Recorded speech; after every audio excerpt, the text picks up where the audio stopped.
Salam elek. Garaşlar Bakı taraf Türkmenistan vatanımızın mehriban adamları. Sizin hem meňiziň öýleriňizde agdaberlik, asudalyk, arsgal döwletlik hemra bolsun.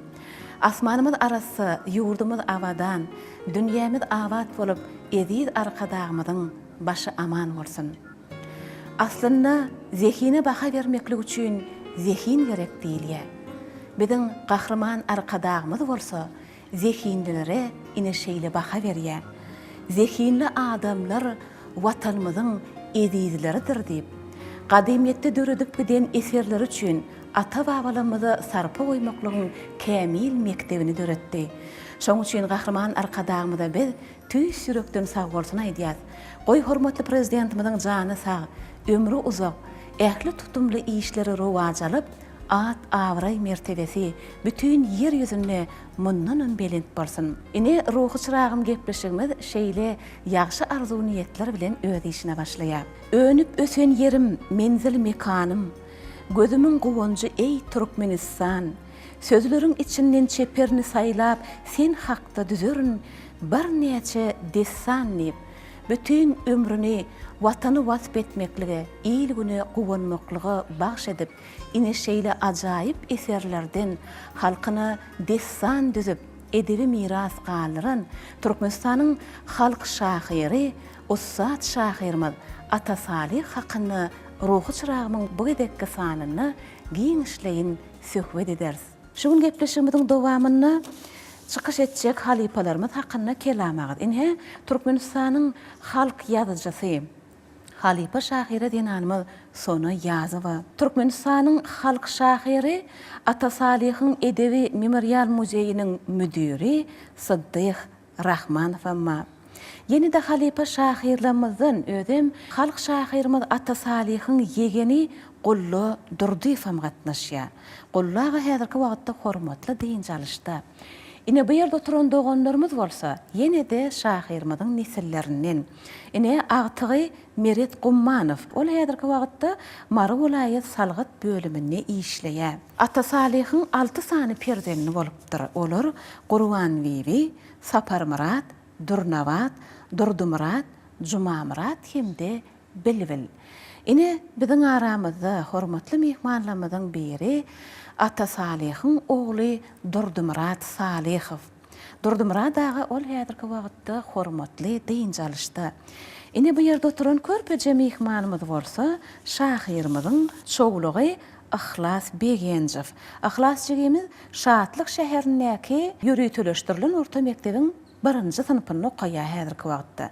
Ine berde Ata Salihyň agtyklarynyň biri bar, Hojamurat Salihow. Hojamurat jigimiz Türkmen Döwlet Medeniýet Institutynyň talibi. Ýene-de şahyryň agtyklarynyň majigilenmez Aysenem Salihowa, ol Mary vilayatynyň Murgaby etrawynaky 15-nji orta mektebiň 11-nji synp okuwçysy. Ýene-de Ata Salihyň agtyklarynyň ne Gülşat Salihowa da bar. Höwes bilen gelipdirler, gepleşigimizde gatnaşýarlar. Biziň gepleşigimizde madama ýakyndan öz pikirleri bilen hawa maslahatlaşyp, şu gepleşigiň belli bir derejede ilerlemegine goşan diýenini talipçilerimiz bar. Olar Magtymul adyndaky Türkmen Döwlet Uniwersitetinden gelipdirler. Türkmenistan Ilymlar Akademiýasynyň Magtymul adyndaky Dil Edebiyat we Milli Golýazmalar Institutynyň esasy ilmi işgäri Gurwangul Gozutçyýew. Şahyrymyzyň hatirasyny Mary vilayatyny Hut şahyryň öz dogduk owasyndaky mektepleň birine 15-nji orta mektepden mugallimlerden hem gelipdirler gatnaşmagyny. Olaň biri ogul Gurwan Ak Muhammedowa. Ine bu ýerde oturan Mehrem Zenanlamaz ýene-de şahyrymyzyň nesillerinden. Şahyrymyzyň özi maşgalada olar 10 sany dogan bolupdyrlar. Muqim Gylyç, Ata, Sara Bibi, Guwa, Bibi Gözel, Gurwan Bibi, Miwe, Mommad, Oraz meňli hemde Kaka. Ine Mommad agan durmuşda hakyky ady Ýaz Muhammed bolupdyr. Ýaz Muhammed agan gyýdy we aramyzda. Aynawat Öbüzgelli we Aynawat ýene-jemiz hormatly diýen çalyşda. Ine şahyrymyzyň mehriban gyýzlarynyň biri Bilbil gelinejemiz we Bilbil Saparowa. Bilgilgenejemizin aňyry ýanyna bolsa, ýa-ni size mälim etdi şahyrymyzyň jigileriniň biri, ýagny körpi inisi Kaka Salih bolupdyr. Kaka Salih barada edebiýatyň sahypalaryny gaty kän gabat gelýänsiňiz. Oňam hakykady Muhammed Salih bolupdyr. Şeýledem çepergeneje. Ine Kaka Salihyň gyzy çeper Anna Durdyýewa. Margolayat Oğuzhan Etrap Şatlyk şäherçesiniň hassahanasynyň lukmany bolup işleýär. Ine onuň aňyr ýanyna da ýene de şahyrymyzyň agtyklaryndan we şowluklaryndan bar. Onuň agtyk gelinlerinden bar. Hemmäňe de doganlar gepleşigimizde hoş gördük. Hemem biz size gepleşigimiziň başynda ýatladyýas. Egerde gepleşigimiz barada pikirleriňiz, teklipleriňiz bar bolsa 0581 belgi arkaly öz SMS-leriňizi ugradyp bilersiňiz. Biz bolsa gepleşigimiziň bütün dowamyny göni ýaýlymda size ýetirip durarys. Inni şahyrymyz 1908-nji ýylda Marw welaýatynyň Murgap etrawyna, ýagny Gadym Şor depi owasyny dünýä inýär. Biz şol owa baramyzda owa adamlar buýsanyp bize mälim etdiler. Şol toprakdan ençeme edebiýatyň ussat wekilleri, halk hojalygynyň durly ugurlaryna zähmet çekip ýören ussat adamlaryň ýaşap geçenlikleri hakynda häzirki wagtda da şeýle ussat zehinliň watanymyzyň ösüşli ýollaryna goşup işläp, döredip zähmet çekip ýörenliklerini bize buýsanç bilen mälim etdiler. Görüp otursak Türkmenistanyň gahrman şahyry Gödel Şaguliýewa da hut Ata Salihyň dünýäýiniň owasyny doglup eken. Häzir gepleşigimiziň edil ilkinji minutlaryny hormat bilen biz söhbeti Türkmenistanyň gahrmany Gödel Şaguliýewa geçirýär. Hemem biziň gepleşigimizde başlanygyç goýup berse, onuň biz söhbetdeşligimizde dowam etmekçi. Gödel Şaguliýewa hormat bilen söhbeti size geçirýär. Öz bar zatyny bar eýläp bilýän halk beýgelýärdi. Ilki bilen şonu önte goýun hormatly prezidentimiz gahrman arkadaşymyz. Ýollaby aňyrdan gelýän, o ýol nerden gaýtýar? Ol Oğuzhanyň gaýtýar. Ondan soň türkmeniň ykbalynyň gaýtýar. Türkmen her hili dürli ýagdaýlar başdan geçiripdir. Bugün kun bolsa hormatly prezidentimiziň gahrman arkadaşymyzyň barlygyna magtymyl prawen höwet eýlen berkarar bagtyar zamanyny ýaşaýar. Hormatly prezidentimiziň gahrman arkadaşymyzyň türkmeniň asyl ýoluna nazar salmady. Bar zatlary, bar eýlemevi ol türkmeni şuň kun şeýle derejeye ýetirdi. Şo ýolla ol edebiýat amma, sanat amma, medeniýet amma, umuman her bir ugrun bar eýlenen adamlary bardy. Hormatly prezidentimiziň, gahrman arkadaşymyzyň her gaýtany ünsün düşürmän, ýeken öz eterine de, tarihi çykyşlaryna da yerlikli belliýär şolary. Türkmeniden şahsiýetler bolupdyr da. Ol Oğuzhanyň gaýtýar, Magtymyllyn, Göröwlyn, şo ýollar geçen türkmen bugünkü gün dünýä özüni tanydy bildi. Şo siziň gepleşiňizdäki şahyrlara, ýazgyçylara, umuman medeniýetiň, sangatyň bar eýlenen adamlaryna siziň üns berýänligiňizi men hemişe oňlaýanam. Oňlarnam da şonu ilki bilen size ýetiretim gelýär. Gepleşiňiziň ýurdun durly künjüne şeýle ýürek goýup dinlenýänligine bellätim gelýär. Tebe biz ýylga diýäsde ýurdun durly künjüne aýlanyp gedýär. Haýaty gepleşige adamlar teşne, haýaty gepleşige şeýle gazyklanma bildirýänliklerini görüp durdy. Näşunem siziň gepleşiňizde Ata Salih şahyry ýatlaýanyz. Ata Salihy gördüm diýsen, gen görürsiňiz. Gen görür ýalan da, dogrusyny aýtsam. Ol adamlary görünäz da. Doglan owam men dürlü atlary şu ata çetni alyp gelipdir. Bir näçe owalar belli bir sowattaki owa genesligine şolar bağlı kenlerde. Sonra bizim ovamydan bar. Men ýadyma düşýär, doglan ýerin nirde diýip torasalaram. Şonu yazmaly ýerinde de, aýtmaly ýerinde de Atatalih owatyndan diýip aýdýan ýadyma düşýärdi. Ondan üýtgüse de başta men doglan mahalym, şo doglan ýyllam, şo Atatalih owaň gençligine tegisli bolupdyr.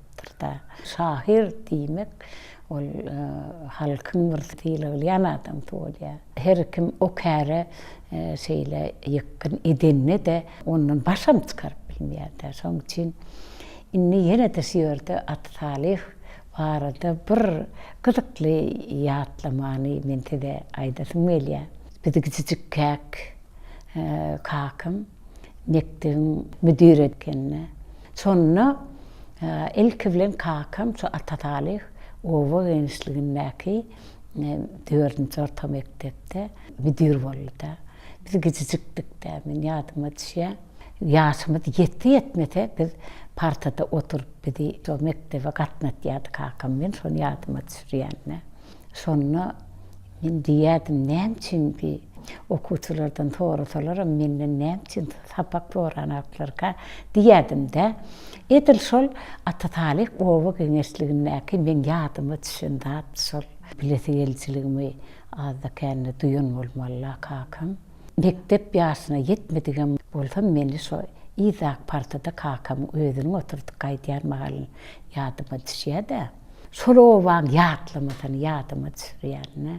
Şo ýerde bir tätin bir ahwalady men başdan geçirenmi. Şu wagta çenni agdabym welýän ony ýadan ýerlemem bar. Ýanymyzdan kakamyň täze işe geçen ýerini demir ýol ýakynda. Şonun otly geçýärdi. Men tapmasalar men hükman şu otly geçen mahalyny belläp men barýardym şoňa. Nirak barýakap otly. Daşlara barýandyr. Geçip giderdi bolun men soňla gidetim gelýärdi. Alslara gidetim gelýärdi. Nira barýaka şo diýerdim-de. Bu çağı höwüslerde. Ondan soňra biziň ýanymyzda bir gumokly ýol geçýärdi. Onuň gumokly ýolun bir paýtun geçip gidýärdi. Belli bir wagtlar. Men şonu belläp hükman soň öňünden çykýardym men. Öňünden çykýan weli şonu oturan adam gara aýnakly. Ýöne ýanyna da adam oturýardy şoň. Paýtun türýän türp barýar. Şonu men hayran bolýardym. Bir adam näçin töweregine sereden akka diýärdim-de. Gydyklanyň okka diýsem, ol şol Atatalih ekenne. Atatalih güdüp görene ekenne batyl. Onu şo teretmen gün teretip geçýärdi weli. Ýöne näçindir men şoň öňünden çykadym gelýärdi. Şeýle näme diýäňdi? Men şoň tä deňimden geçip gidýänçe, garaly gitýänçe diýärdim. Ulyam näme men alamatydygyny düşünip bilemok. Ýöne ol men bir tözelemne bolan bir dünýämdäki duýuýum adaçygan bolsa oýaryn mahallar diýip düşünýän men şonu. Tebe ol meniň öňünden bir gedek çykamokdym. Ödümem çağı. Ýöne şo çykýanlygyma men ödüm hayran galýan toňdor. Ol ýatlamalyň hemmesinde bar men şol. Atatalyhyň öňünden çykmagymda men edebiýata bolan höwetimiň bir bimeçberliginiň alamatyny azda känne şu duýduruş diýip bilýän men şonu. Toňundan men elbetde mektepde okamdy. On basnylary bar da. Olar bile gyzygyp men şonu okuyardım, ýat tutýardym şoň basnylaryny şoň. Onuň aýdýardym, men şo geçip gidýärdi. Men kiçik hem geçip gidýärdi, men şoň ýoluna çykýardym. Atatalih gördüm de meni ödüm ýaly şeýle sınıpdaş okuwçylara men gürrüň berýärdim-de. Şu zatlaryň özi bir seretden gaty bir ul zatlarda.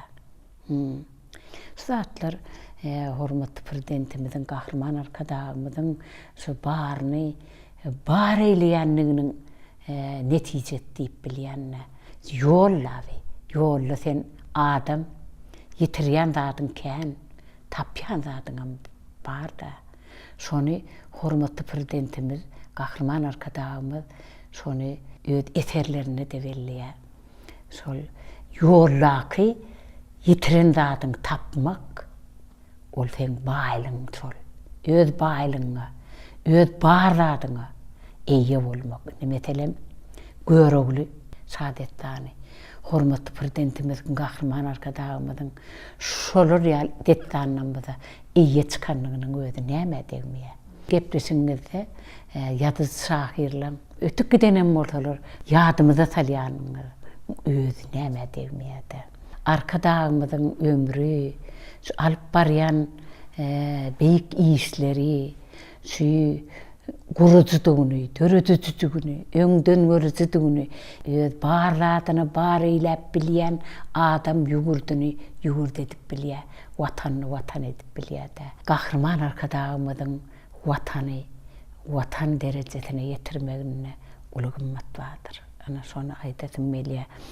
Edil şu sedin gepleşiňiziň özüniň şu zatlary bilen hormatly prezidentimiziň barny bar eýläp bilýänligi bilen baglanyşykly gelýänligine aýdasym gelýär. Şolaryň bir gowy taraplaryny, şolaryň bir artykmaş taraplaryny bellýänligiňiz biziň şuňky arkadagy nesli uly bir owur bolup dur. Adam ýaşap biler, ömrüň mana durmaly, mazmuny durmaly, maňda durmaly. Şol näçe ýaşaňdy da şol ömrüňi mana dura bilende çok gymmatda durýar. Hormatly prezidentimiziň, gahrman arkadagymyzyň döwrüniň özi biziň üçin ömrem bol, döwrem. Hemese hormatly prezidentimiziň, gahrman arkadagymyzyň döwrüniň wasfyny ýetiremde bir zat gözüň öňüne gelýär. Şahir halk bilen şaň arasyndaky köpüri, söz bilen gurulan köpüri diýip ataplaýan men şonu. Tebäbi şalar beýik işleri durmuşa getirýärler. Emma men şonu etdim diýip bilmeýärler. Onu aýtmak üçin şahir gerek. Söz bilen işleyen adamlar gerek. Durmuşa getirýän işlerim, özgörüşlerim, ötüşlerim, yeňişlerim juda uly. Ondan Yıldırım çaltlygyna gidýär. Hormatly prezidentimiziň, gahrman arkadagymyzyň döwrüniň wasfyny ýerine ýetirýänligini berenýän. Ol azda kände şo ýetirip bilsem men özüme onu ulda tataplayan ol bize parıldır. Dünýäň özi gözelligi aşykda. Odan adamlaryň dünýäsi. Odan nimeň özünde de akyl bar, aň bar, düşünje bar, dürlük bar, diýiplik bar, çuňluk bar, giňlik bar da. Bu zatlarym näme her kimlere berilmeýär. Hormatly prezidentimiziň, gahrman arkadagymyzyň döwrüniň özüni men durku dünýäsi bilen rowajlyk ataplayan, günnümiziň, ailemimiziň, ýyllamyzyň rowajlyklara betlenjekdigine de berk ananýan şahir dedi, ýene de bergedek ýerde galýan näliler, gahrman arkadagymyzyň magtymla goýan hormatlylygynyň özüni hiç zat bilen ölçege getirip bolmaýar. Berkarar döwleti arzu eýlän çok garaşdym, azaýam gelmedi diýen şahiriň arzuny utal eýläp bildi gahrman arkadagymyz. Akar arassa ýüregi tämid. Giňlik älemçe çuňlugy käri. Asal aňyrdan paýhat kämil. Danalaryň düdün dünýäsidir we. Goýnuna ýalvyrap nurly gün nowta. Maýsalar ygşyllap baga kuş gowanta. Yürekleri mülayim demalyan bolsa, şol gözleň agratsan gülmesidir we. Gozgap bilýän barmy? dünyanı arab. Yetişer dadına diyadı algab. Anın avat taklanmagın arzulab. Goğulun aşığın türmesidir bey. Güýçlüniň eginine saklanır elem. Göreşlerinedir tälimi tärem. Şolaryň barlygy salygy helem. Odan adamlar dünýädedir bey. Odan adamlar dünýäsinde odan adam bolup dörümeň özi ulzat. Şu odan adamlary, bar adamlary, ol edebiyat bolsun, medeniyet bolsun, sanat bolsun tapawut ýok hemmesini ýatlaýanyňyz üçin men dilim hemmeňize sag bolsun aýdýan. Ana ýad geldi. Ýadyň özi nähili odan. Hormatly prezidentimizin, gahrman arkadaşymyzyň ýurt başyna geçen günleriniň ählisini men ýylyň 4 paslaryň ählisini ýadyp ataplaýan. Baharda ýigitler at çapar, gyýylar oýnar, eneler syýynar, bazatlaň ählisini gymmat bar. Iň etasat asuda awadan, rahat, parahat gündümiziň barlygy. Muň gymmatyna hiç bir baýlyk deňelýän näler. Arkadaşymyzyň ömrü uzak bolsun. Alyp barýan beýgisler hemise rowaşlyklara betlensin. Ul dünýä bakansyň, mehr bolup akansyň. Sen watansyň, gahrman arkadaşym, mehriban arkadaşym.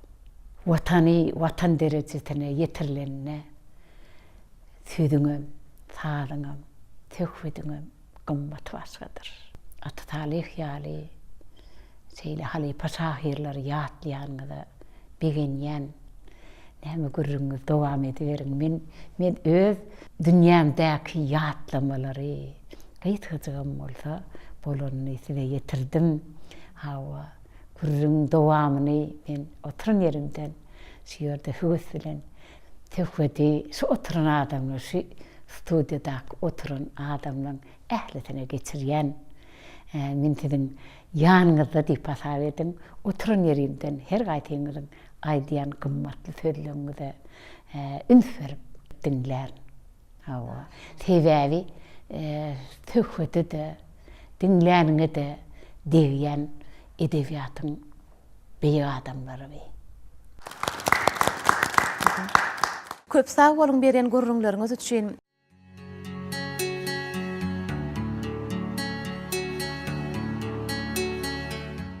Mehriban adamlar, biz öz işimizi Türkmenistanyň Ministrler Kabinetiniň ýanynaky baş arxiw müdürliginden dowam edýär.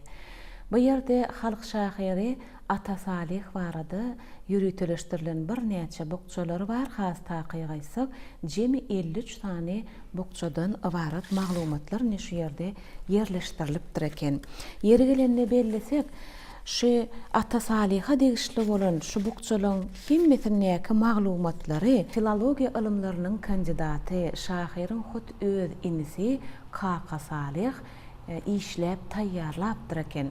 Merkezi Döwlet Arhiwine bolsa Kaka Salihyň körpe ogly Akmurat Salihow getirip tawşyrypdyr. Şoň üçin biz ýeri gelenine öz dörejlik toparmyzyň adyndan köp sag bolsun aýdýar. Çünki biziň hem gepleşigimiziň maglumat köpligini baýlaşdyrmakda arhiw maglumatlarynyň aýratyn orny bardyr. Şahyryň şahsiýetini bize mälim edýän bukça bar şu ýerde. Bu bukçada şahyryň bütün nesli bilen, şejeresi bilen baglanşykly maglumatlar Kaka Salihyň eli bilen ýazylyp taýýarlanypdyr. Şu defterde Kaka Salihow özüniň, ýagny sebäbi Ata Salih bilen Kaka Salih dogan. Bular özleriniň aňyrsyny ata babasynyň iýdigderligi boýunça ýaşap geçen döwürlerini ata babalarynyň atlary bilen nesil daragyny şeýdip çyzyp taýýarlapdyr, ýazyk edip. Ine bu bolsa şahyr hakyndaky ilmi iş bilen meşgullanjak ýaş edebiýatçylara da ine şeýle uly kömek etjek çeşme inhäşi. Şu ýerde Ata Salih edebiyatda Süse adlı lakamy götürüpdir. Oň durmuşda bolsa hakyky ady ata däl ekenini Niýazgalyj eken. Oň garry atasynyň ady da kylany Niýazgalyj Salih eken. Şu Ata Salih. Oňa ata ady da kylandan soň ata diýip ýüzlenilip hem doğan gardaşlarynyň arasynda hem ýylyň arasynda ol ata ady bilen ýoň bolupdyr oň ady. Şoň üçin biziň edebiýatymyzda da şahyryň ady Ata Salih bolup giripdir. Özü hakyndaky maglumat. Bu maglumatnamada şahyryň inisi Kaka Salihyň elleri bilen doldurylypdyr.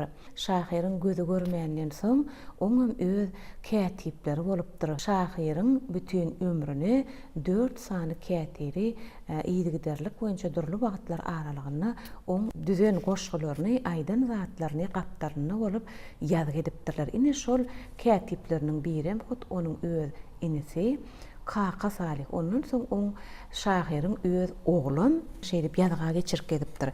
Ine şu ýerdäki şahyr hakyndaky maglumatlarda ine şu sahypada ýazylanlardan size getirmekçi. Salih Gyşanma ogly Niýazgalyj bagyşy diýip belenilýär. Ata Salihyň kakasynyň beherden töwereklerine ýaşandygy hakynda. Ine şeýle diýilýär. Ata Salihyň kakasy Molla Salih Gyşanma ogly Niýazgalyj bagyşy aşgadan keselinen ejir çekýänligi üçin 1916-njy ýylda Beherdeniň Garagan owasyna ýaşaýan öz kakasynyň erkek dogany Mehmet Öwüziň gyýdy bolan gözel ejesiniň adamsy Çopan Tebiýiň öýünde bolup hemde Arçman atanyň suwuna gatnap keselini bejertmek üçin bir aýdanam köp gowrak şol ýerde, ýagny Beherdeniň Garagan owasyna ýaşapdyr diýip belenilýär. Şol ýerde ýaşaýaka ol öz öýlerini şordepe, şygyr ýazyp iýberýär. Ine şonu şeýle diýär. Arkacyň iýline gezdim, ýary dostun aýrylyp, bu keseliniň hasratyndan dünýäni gezdim öwrülüp. Bize bu da goşgy setirleri maglumat hökmünde, tarihi maglumat hökmünde hyzmat edýär. Soňundan ýazylypdyr ne Beherden Garagan owasy 1916-njy ýyl. 1916-njy ýylda biziň şahyrymyz şolle bir 8 ýaşynda bolýar. Näme söhbetimizde dowam edibersek, gullagy siz özüňiz şahyrymyzyň gegeni, özüňiz hem şahyrana dünýäden habarly halipa adamlaryň biri. Siz özüňiz dowam edäýin gepleşigmedi. Ata Salih şeýle diýipdir. Bizler adam ruhunyň inженери diýipdir. Diýmek şuň özi inженер diýmekligem dörediji diýmeklik. Demek adam ruhunyň duýgularyny beýan edýän adamlar hökmünde özüni hasap edip bilen bolsa diýmek onda biziň Ata Salihimiz dünýä durmuşy juda töwerekliň seredip pikirlenip bilen adam bolmaly. Siz dowam edäýin. Hormatly arkadaşlarymyz geçen şahslary, şahyrlary, ýazgylary öwrenmäge, bilmäge ne bize ýol açyp berdi. Ne şosanna biziň daýymyz halk şahyr Ata Salih'e de şolum öwrenmägin ha nobat geldi, şoň ýatdymasyny geçirip otur. Daýymyz Ata Salih hakynda aýtsak, men enem atasynyň dogany Gyşanma opyň dogany. Ejem Gyşanma opyň doganynyň gyýdy. Daýym geler dururdy, bizem barar dururduk, kakam bilen şeýle gowy şeýle bir ýady güýçlüli bir gedegini 49-njy ýylyň maý aýynyň 2lerine Hommat daýym bilen Ata daýym gezmäge bardy bize. Gezmäge bardy boli kakam pakirim şowatyň telekeşisi, söwde bardy ýerler o wagt. Şowat Şükür Kuliýew diýip bir artist bardy. Olam baraýdy bir saatdan soň, olar bir-birini tanýarlar. Şükür Kuliýew artist, Şükür Kuliýew bilýändiň-de, hemme bilýändiň. Olam baraýdy bir saatdan, ondan bilen gürrüň gozup, Hojak Sehet diýip bir destançy bagyşy bardy. On kakam dere onum getirdip, kakam şeýle söýürdi, bagyş dinlemegi, destan dinlemegi. Onun üçüsü duşup, ay saat 10'nun töwregine bardy ol ýer bilen. Baglara da atlary, atamlar galan baglara da atlar var, şoň aýlanşdyrdy bulay, gederinje edip, maňa da bar owlar aýşdyryp gel, daýyň gelip bir diýip, menim owlar aýşdyrdım.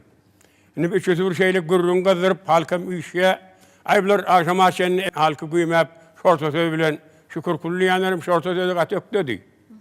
Onun hojak tähedim, indi soňa waka gün yaşanına adamlar üyüştü. Akşam nahar yeniden tamam şeyle bir aydım ayıttı hocuk sehet diyenleri. Yani şükür kulüp diyenlerim kıcakçı değil. Oğlum kıcak çalıya artist oğlum şeydi bırak çalıya. Onun hocuk başın kahar geldi de boğca turup çal hov deydi ama. Men hem emet çalarını tutar çalarını dik durum çalarını artist sağ. Ay şeydi gülüşüp ondan ben saat 10 kilerde uklacak kolyarımın şeyle dik dur diyorlar beni asra olanım da var. Dik dur diyor dinle hoplar. Onlar onun şeyi uyuyacağın adamlar gitmeyen ertiyle çenni aydım halka hedil verip onun erti turdum çay içme oturuna kendileri. Kakam hocuk var şey yani şükür kulüp ata daim. Diňe aýdym dinlenilýän däler, goşgama okat berýändir. Goşguyunu bay goşgu diýenim üçüsi ýa-ni üçüsi hem bagşy hem dutarçy hem kıcakçı üçüz duşup diýene olur şeyle bir aýdym gerek ýerine ol şoň goşgularyny aýtdy hojok bagşy. Hojok öýdi şükür bagşam ol şükür agada şeydi bir-birinden degişip şeyle halka hedil berip ertiýän soň 10 kilen töwranyny gaýtdylar hommat daýym bilen.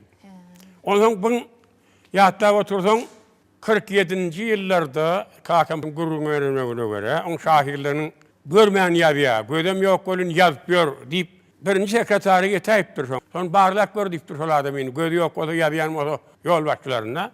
İberiya ondan sol hommat daim bilen geliyer eken sol, mara taraf var yer eken, murgabı varıp onların mara etmelekenine eşekli. Ondan bunlar, ya şu nire var yani size kim diyorlar biz, asalik diyorlar, şahir biz. Ve siz görmeyen yazıyanız diyorlar, şunu yarak diyorlar, ne ehli. Resminamanız adımı bağım deyip durun, sonra korkuyun maksim, korkuyun, gol bilen resminamanız, korkuyun. Ay yaşlı yada verin, yadın, köprek yada verin deyip durun. Ata daim halka şeyle peyda edecek olup, halkın yağdığını kaldıracak olup, halka şu peskeçilik berýänrak adamları tokman usulüne tank edip düelmen köp peyda edildi. 1957-nji ýylda benim mektebimde bardy. Ata köpek çarwanyňyz daim Ata Salih mektebimde bardy. Şonu ay goşga edip berdi. Gitdi de hiç barda kitabı kellesinde de kitap ýadyna durdy. Onun goşga kapakça şeyler bir aklını okardı. Hiç lazım sen nerede aklını okuyordu. Onun şonu goşga edip o böyle kerem ayıttı bir tane goş. Ata köpeğim ata neme böyle ki çağırmayacağım ayıttı onu köp ayıttırdılar gatı. Onun şonu ben bir hıntaş toğrunun madde şol soru verdi. Yani soru verin diyenlerine soru verdi. Atağa dedi siz neyme şahir olmanıza neyme sebep oldu sizin dedi. Hay inim kol soru verdin o dedi. Men atam kıyşanma soğupu dedi. Hafizi, Omar Hayyami, şeyle güçlemeler katken okan adam dedi. Şeyle köp okap, bana da kat köp öğütler verir dedi. Solatlar okap, benim şunu tehir alıp, ben şahirliğim sonunun olaymasa dedi. Şeyle düşünürüp aydiya oli, şeyden halka hedil verkit 57-nji ýylda. Ondan bir 62-nji ýylda bir de gezmeye geldi. Kakam bilen degişip, gülüşüp, dur diyen nahil yağdaylar, kulle yegen nahili. Kulleyen İslami. Hemen şu tälere öýlendim de işe de gitmän rakka gezipdim de. Derewişe işe başlasın. Bar plan ýerek barsın. Asalihi vertip barsın deyip şoň bilen işe giripdim men. 1960-njy ýylyň 9-njy ýanwaryna işe giripdim men. Şoň üçin men goşulýary başladım. Şonu okap bere Ata Salihe başlaýaryn. İki jahan uruşun täsirini görün. Nece howlukları görün şahirdi. Halk behfetli işçen uğrunu görün. Hayır iş üçün. Sudek akın şahirdi. Halkın arasına koşu okardı. Koşular dinleyene hoş yakardı. Ak yüreklülere gülüp bakardı. Alhamı has yiti. Bu işi şahirdi. İl halkın çın yürekten söyürdü. Uruş başlananlara nelet diyerdi. Yaltanmazdı. Vatan vasfını yayırdı. Cenvalara mıdam. Bu işi şahirdi. Öwre dördü vatanını söymeği. Vatanını berk goralin diýmegi, vatan tüýün janyň orta goýmagy, vatana wepaly. Bu işi şahirdi. Ulu oğlun öýür önüne toýguny, köp bolupdy toýda şahirlaň sany, kän hoşu okolly etdiler çyny, toýda şagalandy, joşu şahirdi. İl içinde awraýy beýikdi, akyl paýhaslydy, köňlü seýikdi, ýapdy köpürdi, köllü gaýykdy. il behbidin arap gelen şahir. Daimimiz juda ulus ayırdık. Koşu aydıp berse, savolliyerdik. Güýçli ilhamyna telpek koyurduk. Elmidam halk bilen bolan şahirdi. Zatlary bir de öwrenmäge mümkinçilik açyp berenni üçin hormatly arkadaşlarymyza sag bolsun aýdýar. Hormatly arkadaşlar jan sag bolsun. Halk behbitli, il behbitli işlerimi dama rowaçlyga beslensin. Aýdanyňyz bolsun, köp sag bolun. Murgay etrafyndaky 15-nji orta mektebiň jümmüşinden ýaýlym arkaly siz bilen diýdarlaşýar. Ine biziň bu duran ýerimiz bolsa mektepde döredilen Meniň owam atly muzey. Diwarda goýulan suratlar geçmiş bilen baglanşykly. Hem şu owaň taryhy bilen baglanşykly pursatlardan galan suratlar. Halk şahyrymyzyň 50 ýaş toýundan galan pursatlar.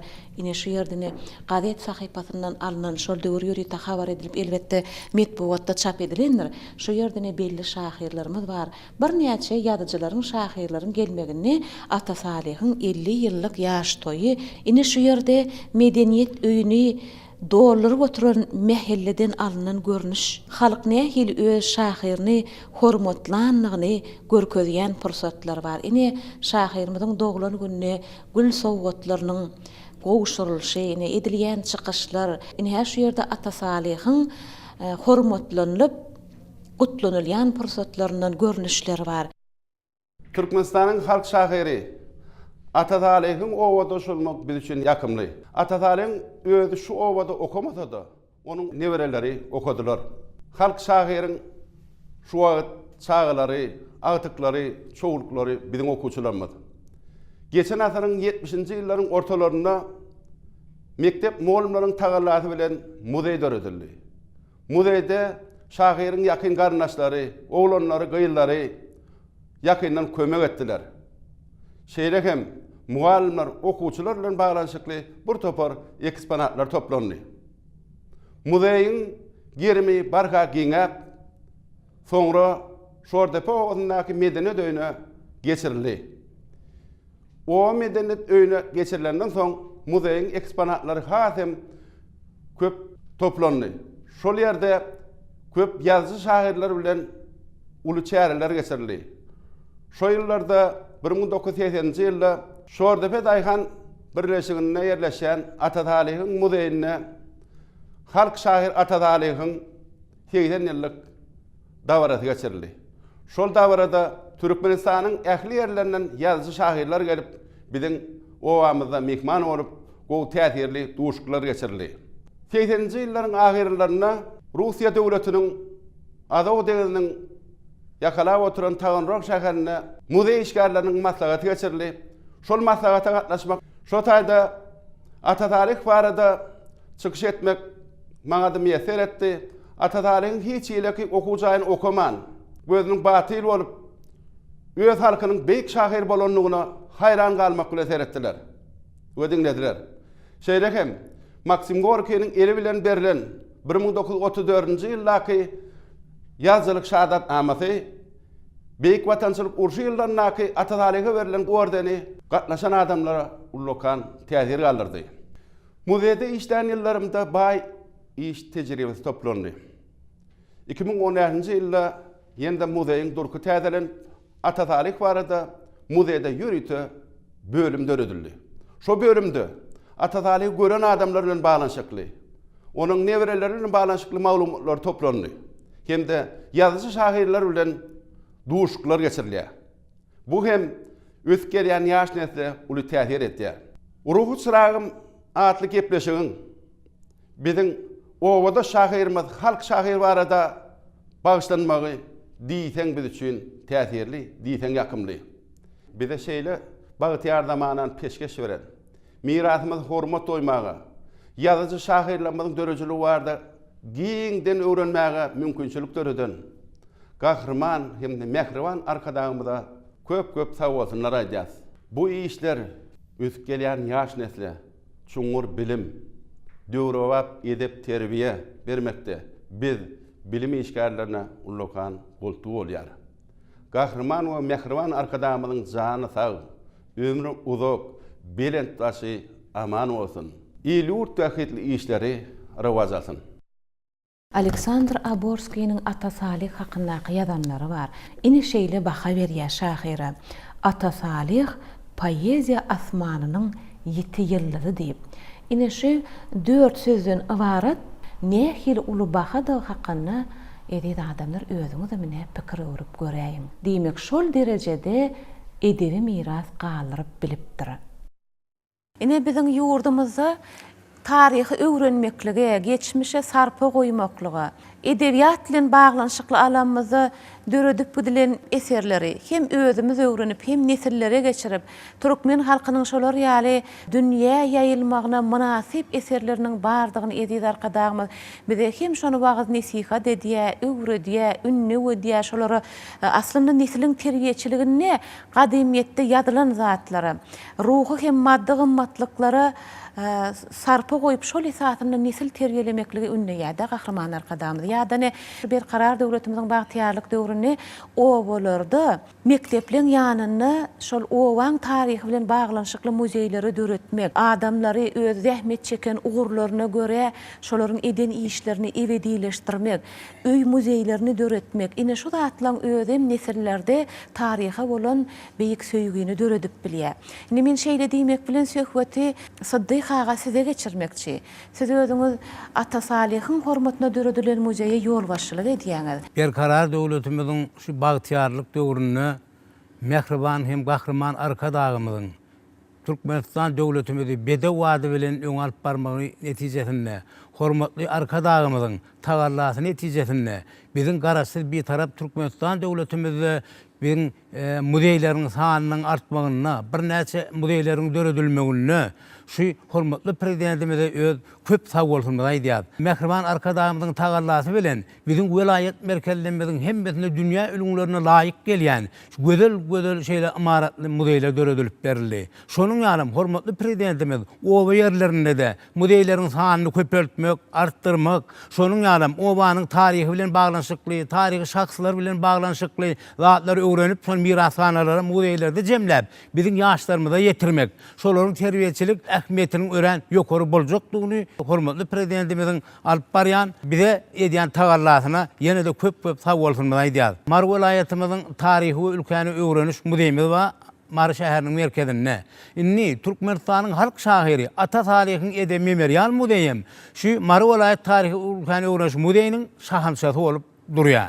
Bu muzeý Atasalyhyň döredüçiligini ebedileşdirmek maksat bilen döredilen muzeýşi. Ine bugün şahyrymyzyň hatirasyna döredüçilik toparymyz bilen ýazgy etmeklik maksat bilen gelenmizde ençeme owa adamlarynyň, okuwçylardan, mugallimlerden ne şu ýere gelip bu ýerde zähmet çekýän halipalaryň Atasalyh hakyna, muzeý hakyna berýän gurrunlaryny üns bilen diňläp Atasalyhyň özüne degişli zatlary olar nesiller ulu gyzyklanma bilen şonu syňlaýanlyklaryna şaýat bolduk. Edil şu görünýän görnüşler hem biziň şu diýenlemidi suwud edýär. Muzeýiň döredilişinden başlaýsak söhbete has bir anagyrak halkymyza ýetirdik. Türkmenistan halk şair Atasalyhyň şu muzeýiniň döreýüş taryhy 1978-nji ýylda şu Şortepe owanyň Üniversitesi orta mektepde düýüp tutuldy. Oňa şo wagt mektep müdiri bolup ýol başçylyk edýän Kakajan Agaýewdi. Bir näçe muallimlerden, okuwçylardan, enatalardan soňa girilip owa adamlarynyň tagallasy bilen owadan Atasalyha şoň döwrüne degişli zatlar ýygnanyp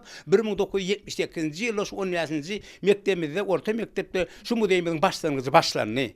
Ondan oň içindäki zatlaryň sanary barga arturady. 1986-njy ýylda şol muzeý owamyzdaky şu wagtky biziň duran ýerimiz merkezleşdirilen owa medeniýet öýüşi şu taýym göçürilip getirildi. 86-njy ýylda Atasalyhyň şu muzeýine döwlet muzeýi derejesi berildi. Indi şonuň açylşynda da biziň Türkmenistan döwletimizde bir näçe görnükli alymlar, ýazyjylar, şahirler, kompozitorlar, gatken adamlar şu muzeýiň açylşyna gelip gatnaşdylar. Öz döredin kitaplaryny, öz awtor gollaryny ýerine goýmak bilen muzeýe ýadýarlyk kitaplaryny goýup gitdiler. Taşar döwletlerden bir näçe mehmanlar biziň şu muzeýimizde boldular, gyzyklanýarlar.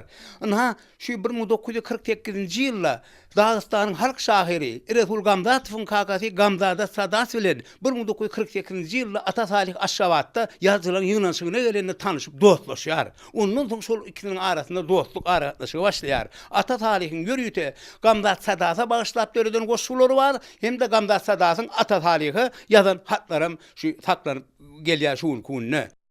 Ine şu yerdäki şu bölege ünüs berseňiz, Ata Salih'in bir wagtlar öz ýaşan ak öýüniň bir bölegini bu muzeýiň bir burçyny ýerleşdiripdirler. Ine şu görünýän ak öýüň termi hut biziň şahyrymyzyň özüniň çağalygy geçip, özüniň girip çykyp, oýnap, şol ojakda ene ata mehrini alyp ýaşanjy öýüniň bir bölegi. Düzüp goýulan ähli öý goşlary şular. Hut şahyrymyzyň öz öýünne, öz kakasynyň, ejesiniň, özüniň ulanan zatlary, halk öz şahyryny söýüp söýgüläp, hatyralap, bu muzeýiň gymmatlyklaryny gün geçdigiçe baýlaşdyrýan ekenler. Şu ýerde ilki bilen şu sannyga siziň ünsüňizi çekmek isleýär. Ine şu demir sannyk şol döwrüň özüne mahsus ýyl arasyna ýasalyp, hojalyklarda, maşgalalarda ulanylan sannyk bolupdyr. Ine bize muzeýde zähmet çekýän halypalaň aýtmaklaryna görä, Ata Salih öz goşlaryny öýünni şu demir sannykda saklap, aýawlyja saklap ýygnap goýup ulanyr eken. Ine şuda şol sannyk ödemini ünüs berýän nähili berk edilip, 3 sany gulpdan ibarat şol sannykda saklanan zatlary has ygtybarly, has gorugly saklamaklyk üçin şu sannykda şol mümkinçilik döredilipdir ödem. Şeýle täsin sannyk ekeni. Onuň ne şu ýerde biz size aýtdyk, diňe Ata Salih'in özü däli öz ejesiniň kakasynyň ulanan zatlarym bar. Şu ýanlykda ýaýlan, şol ojakda şunu taýýarlanan şol süýt önümleri bilen maşgala durmuşlaryny dolapdyrlar. Ine şahyrymyzyň ejesi ogul Sabır ejemiziň eline herekede gelen, elini işledilen enjamlar şular. Ne muňa käbir ýerlerde güpem diýýärler halkymyz.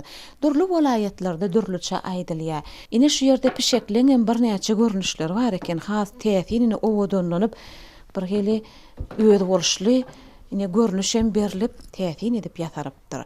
Şol ýanlyk ýaýlanyny öz ýüzüne sıçramadylyk üçin şoň için näk süzmet, şal, ağam diýip aýdylýar. Şoň üçin ine şu agajyň ýüzi ýylmanlanyp, ters gaýtarylyp ýasalýan ekenler bir wagtlar. Ne durly görnüşleri bar. Ne bu Ata Salih'in ejesi ogul Sabır ejemiziň ulananja zat. Ýene de şol ýerde iyi görnýändir. Ine ýuňdaragam bar. Garat hojalygyny, gazançlarym şu zatlaryň üstü bilen bir wagtlar amala aşyrylypdyr. Ine şu radio hut şahyryň öz diňlen radio enjamy eken şi. Şahyrymyzyň gözü görmeýän soň on eşitmek arkaly ol öz ýadyny şeýli ebedileşdirmäge ökde bolupdyr. Şoň üçin şu radio enjamynyň şahyryň watanymyzyň durly ugurlaryna täzelikler bilen tanyşyp durmaklygyna hyzmat eden enjam şi. Taryhyň pursatlaryna kalbymyzda berýän ornumyzda ine şu radio enjamynyň hem ornu bar edi adamlar. Aňyrýanyna ýene de bir bar, o kiçirek görnüşde. Şonu men Ata Salih ulanypdyr. Öz öýüniň radio enjamy eken şol. Howany täzelegän ýelpewaç enjamy, künnükler, küýzeler şu hojalykda ulanlypdyr. Ine şu torbalar bar. Tärimde asykly durlandyr, gap-gaç goýulýanlar bar, bede üçin goýulýanlar bar. Olaram Ata Salih'in özüninki bir täsin zat. Ine şu ýerde şahyryň giyin ayakkabylary bar şu ýerde. Şunun he gelen wadymyda bizi tanıştyrdylar bolin, ayagynyň kiçirekdigine bir hili hayran galym. Şu men pikir edýän ýalňyşmasam 37-nji ölçekdäki kögüş bolmagy gaty ahmal şi. Ödem näl derden edilen kögüşler gatty berk bu bir hili öz gurwatyny ýitirmändir. Ine ýene de bir ayakkaby bar şu ýerde. Onun öýde giyýän ayakkaby diýip düşündirdiler ine şunu. Şahyrymyz şunu öýünne giyipdirin he. Ine bärde ädigem bar şahyrymyzyň. Ata Salih diýilenne bol yiti zehin, gözü batylan bolsa, şeýle özüniň üçgü ören ýokary derejede bolupdyr. Ata Salih'in öz düşünjesiniň artmagyna, onuň ejesi ogul Sabır ejeniň şeýle köp ertekileri, destanları, şortötölleri, bir näçe zatları bilýänligi, ata tarihi şu zatları aýdyp bermekligi, ata tarihin düşünjesiniň artmagyna, göz ýetimini giňemegini ören birinji bilen şol öz täsirini ýetiripdir. Şonuň ýalam ata tarih şu owa bagyşy gelip bersetini eşdi, oğluna Saparmyrada hani Hasanyň ujundan tut beni şol bagyşyň ýanyna eltip, şo bagyşyň gelen öýe baryp İl dağasında sol oturup şu bağışının aydayan destanlarını, aydımlarını, gürrünlerini dinler ekeni.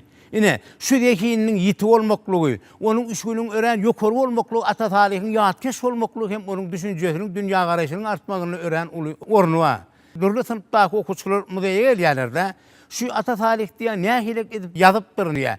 Ata tarihi yörüte ilmi katip bellenipdir. Devlet tarafına ilmi katip. İlki bilen şu 40-njy ýyla çenni Hommat Salih onu ilmi katip bolýar. Ol 40-njy ýylla watan gorawna gidenden soň oň Kaka Salih yankı ilmi katip işini dowam etdirýär.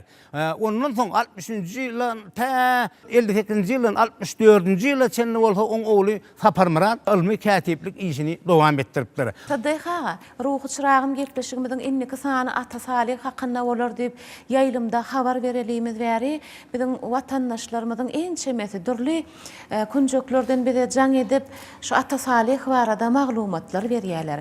Ine şeýle maglumatlaryň arasynda Aşgabat şäheriniň hormatly diýin jalşyda oturan bir Salih ağa bize habarlaşyp şeýle maglumat berdi. Aslynda diýe ata Salih şol dünýä iňenni oň gözü görmeýän ekeni. Onu ýöne bilmeýändirler. Çağa bolan soň gözüniň şoň görýänini, görmeýänini hiç kim şonu duýup bilmeýändir-de. Onuň 2-3 ýaş töweregini oň zat saýgarmaýanlygyny anyklap başlapdyrlar. Häde bir şol döwür bir ýoň bolan göz agyry keseli ýüze çykanda şo derarly diýip onu diýe bir düşünäýipdirler diýe-de. Aslynda ata Salih dogu gözü görmeýän ekenini anyklaýarlar. Ýöne ine aýtdyňyz da Kaka Salih inisi 11 ýaşa çelini çalaja bir saýgaranlygyny aýdýar. Bu zatlar elbetde şu terigatyň artykmaş bir duýgurluk bermegi netijesinde ýoluny saýgarmaga geçip turup gidip barýan adamlaryň meselleri aýdýarlar. Gapdalynyň turyp gitseň de öýde oturan bolsa diýe, hani nire barýar diýip bilýärdi diýe-de. O ýaşy bir çene baranda. Şol duýgurluk güýçli bolmaly, üşüklük güýçli bolmaly. Ine şolar ýaly pikirler hem aýdylýar. Ata Salihiň bütün ömrüni ulanan uloglary bar eken. Şol uloglary hakynda siz aýdyp bereň. Ata Salih ýaşan döwründe ata Salih'in ilk ulogy eşek bolupdyr. Ondan soň ata Salih'in ikinji ulanyň ulogy bolsa at paýtuny goşulan at bolupdyr. Ana şol nämen paýtunyna görkezäými? Şu aýdyna suraty barynda. Ine şu surat ata Salih'in şu at goşup ulanyň paýtunyň haşy. Ata Salih'in paýtuny. Şu paýtunyň ine görýärmi? İkinji ulogy paýtuny. Her gepleşigimiziň başynda şol Türkmenistanyň gahrymany Gözel Şagulyga gurrun berdi. Hemmeňe diňläp otyrsyňyz. Gumaksy ýoldan geçýänniýe bir paýtunyň ýoluny çykardym diýe. Şu paýtunyň üstünde jemi 3 adam oturýardy. Biri sürüji, biri hem şahyryň gapdalyna oňa ýol görkezijisi, biri hem şu garaýnekli adam ol diňe öňe seredýärdi diýe. Näme üçin bide seretmeýär ka diýip şu şu paýtun bir günde 3-4 sapar geçerdi o ýollan niýe diýmek şahyrmyş şu paýtuny toýlara, mejlislere gatnaşyp çağırlan ýerlerde goşup gapdyr. Bagşylar bilen bilelikde toýlary, bayramçylyklary sowmakdy, şeýle uly goşandy bolypdyr. Indi 3-nji ulag hakynda aýdaýar. Ata Salih'in 3-nji ulagy, ýagny godokly motosikl bolupdyr. Şu godokly motosiklle şu ulagy ulanypdyr, öz ogly Saparmyrada sürdürüp. Ondan soň 1958-nji ýylda döwlet tarapyndan ýörüte ata Salih'e Pobeda awtoulagy sowgat berilýär. Şol döwür çykarlan ine şu awtoulag sowgat berilenini owada.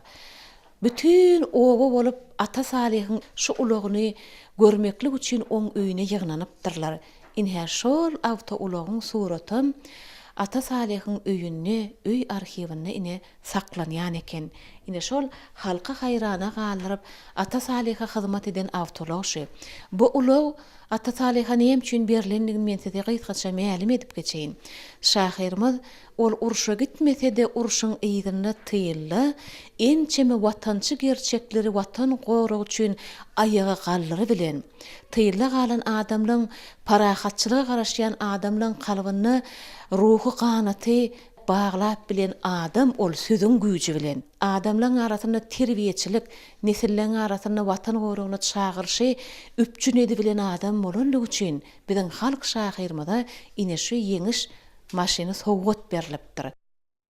Özüme Atatürk'ü 5-6 ýaşymda görýän adam. Sebebi bizim ovamız Murgap bilen Çeştepe, Şordepe ovası arasında Murgap varyan yolun uğrunda yerleşýär. Ana şu yolların bir wagtlar 50-nji, 51-nji ýyllerde Atatürk paýtully geçerdi. Biz Atatürk'ün kimdigini bilemzok, ýöne özümizden uladymlara diýýär, Atatürk var ya, Atatürk paýtully var ya. Dolmuş adam gözümizde garypdyr. Son paýtun geçmesi garlyda paýtundan soň paveda maşyny beripdirler. Eýem biz o wagtlar 8-9 sınıfda okap ýörkak, şu Atatürk'e döwlet tarapyndan syýlaw hormat höküminde maşyny berilip, soň maşynyna geçýärdi. Bizim şonu görýärdik-de.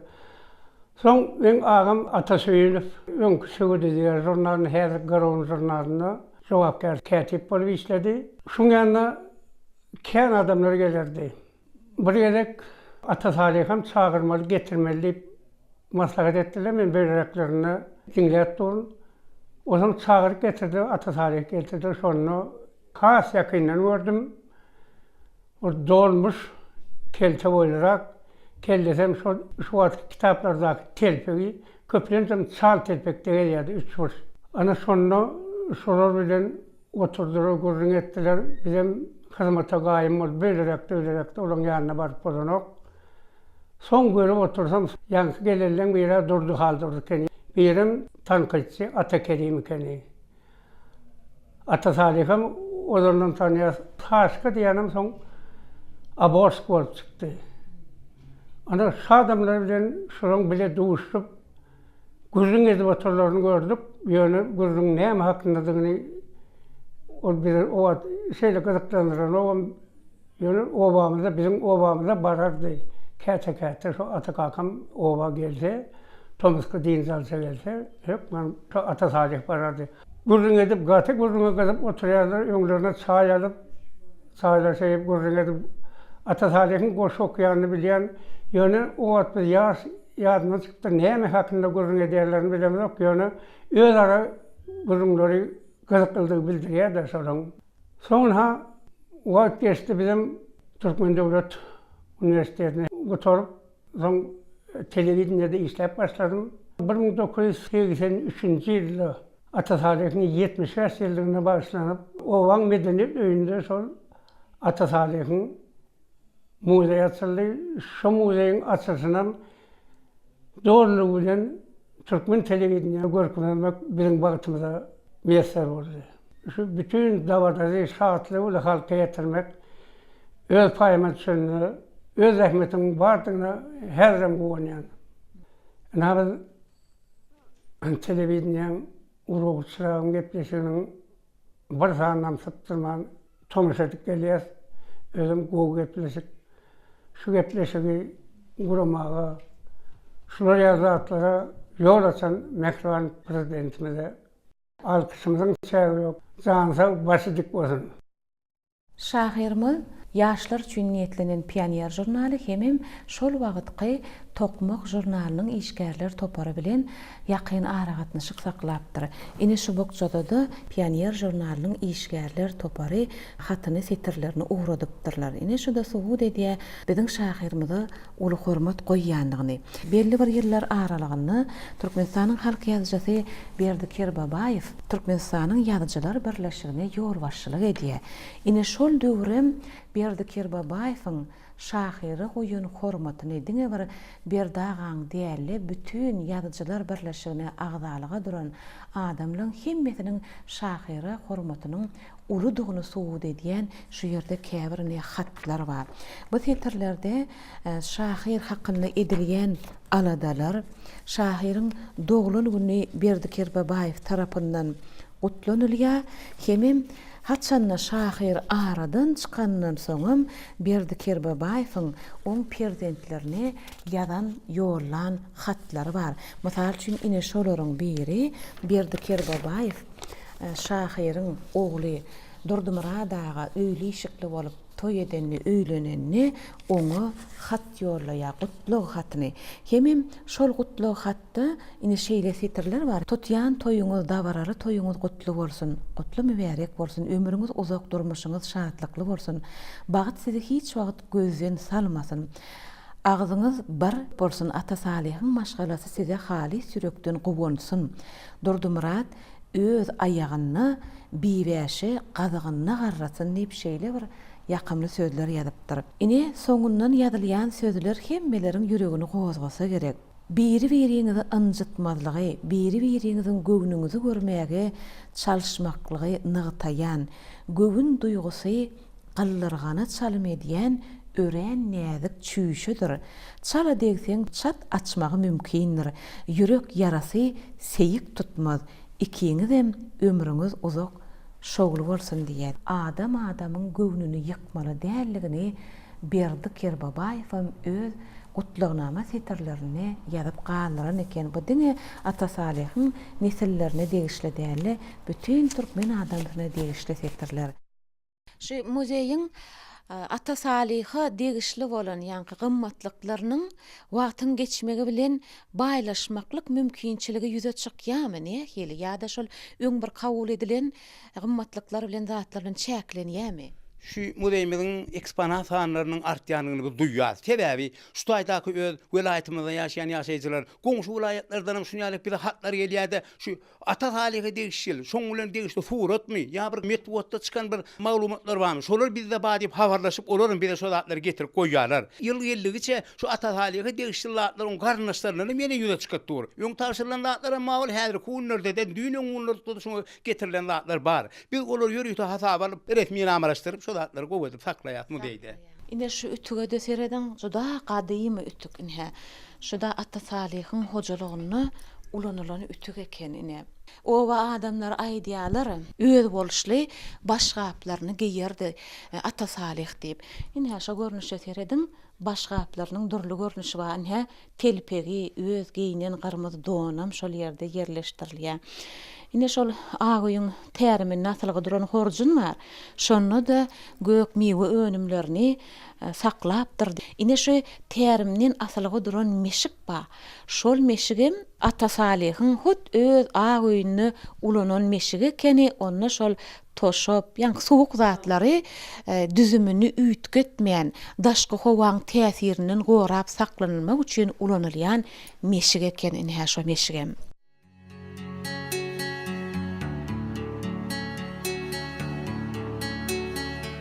Sonuň gelnejem Halipa Şahyrymyz, siz özüňiz hem owada şekeniňiz. Size de hormat bilen söz geçirýäs. Şahyryň döredüjiligine garaýşyňyz. Şahyr hakyna, bir ýazyjy hakyna, döredüji insan hakyna şeýle uly iş etmegiň özi biziň hormatly arkadaşymyzyň şu döredüjilik adamlaryna, medeniýet işgärlerine, ýazyjylara, şahyrlara, artistlara, muzeý işgärlerine, kitapxanaçylaryna aýry tin üns berýänligini gözetdirýär. Şoňa da gaty boýsanýar. Özümizi bir beýgeldilen ýalak duýýar. Şo edýän işimize de hormatly arkadaşymyz şu syýlyklar ýapýar. Hormatly arkadaşymyza şu özümize edilýän şu uly hormat üçin köp sağ bolsun aýdýar. Boýsanýar arkadaşymyzyň bizakda edýän işlerine. Inha şuň atagany ýatlap otur. Men atagany ilkinji gedek göremde heniz mektebede gitmeýän ekenim. Medeniýet işgärleri halkyň arasyna çykyş etmeýän barýardylar. Bir gedek şu Geçgellamanow, Kiçigelli Muradow, Tülgün Meretgelli we dagam şu tak çykyş etmeýän halkyň arasyna duşuşa bardylar welen.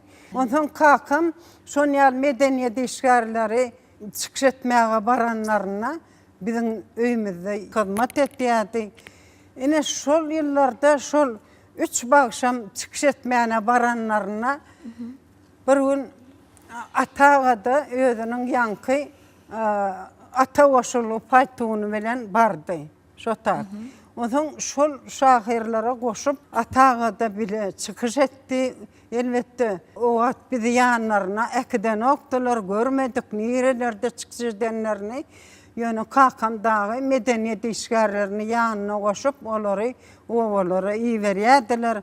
O adamların arasında pagtaçılar bilen, mallarlar bilen, laytıda nerede mektep olsa hükman olur barıp çıkış ettiler. Ondan bir gün ata-anam alkallı Kakam benim hayran alayan tüveleme ullukan açık gözleri vardı ata-anam. Onun ne için bunu ihtiyalar kaşon yani açık oğudan gözlü adamıyla İyidip neyme gözü görmeyem ki deyip fikir ettiyen şu var.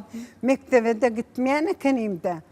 Ondan aydımda dinlenni, ondan arasında benim şu içim bir kâfeltik gel mihmanı caya ya çay demlep şu çayına akidik gelliyse dünk edip bir hüvüz ederdim de şolara çay taşırsam. Atağa da söz verip başladılar ol şu turusum gelen oktaş otaydan. Şu işi açık kayıtladım bilgeçliğin şu tamın kaptanı ister yani. Ödünün ömşü Tokmak jurnalına çıkış edip bilyenliğini işlemde hayranı alıp buysunup şu bir koşu kardı bir koşu var. Şu bir vakırdap başladılar cayın içindekiler. Yine cay yarayın niyediler de gülküden ya on tatirik koşularını okanlarına. Yine şeydi ömrümde İlkinci edek şol adama gözüm düşüp sonun ertesi kaçacak olanlarına Kakam yanına var. Atağa deydin ne güzaya ahirlap var ya. Bir şordepe deyleyen ovan ödüm bütün Türkmenistan'ı ödünün montudumu bilen bellenen. Atağa sen neydi bir kun garaş deydi. Men sana uluğu vererin şu hatırlığına yöne bir gedekte ekçek bol marvadarına deydi. Sonra bir alkış aydıp şeydip kaydan yadımda. Şahirin owasynaky 15-nji orta mektepde döredilen menin owam atly muzeyin girelgesiniň edil çep kapdalynaky ineşi diwarlyk bizi özüne çekdi. Göräýmäge şu diwarlykda owadan çekilen üzüm suraty görünýär. Ýönemin yönüköy surat dälligini men häzir size başardygymdan mälim edeýin. İýip görsen şordy päniň üzümün diýip atlandyrylan bu diwarlyk şu owaň taryhyndan bize çoňmur habar berýär. Şordepe owasy üzümçülüge bay, üzüm yetişdirmeklikde öz boluşly tejribäni özüne jemlen owaşy. İnni şu mektepde çağajyklaryň bilim alýan ojagyny şeýle diwarlygyň döredilmeginiň bolsa uly ähmiýetiniň bardygyny aýdasymyz gelýär.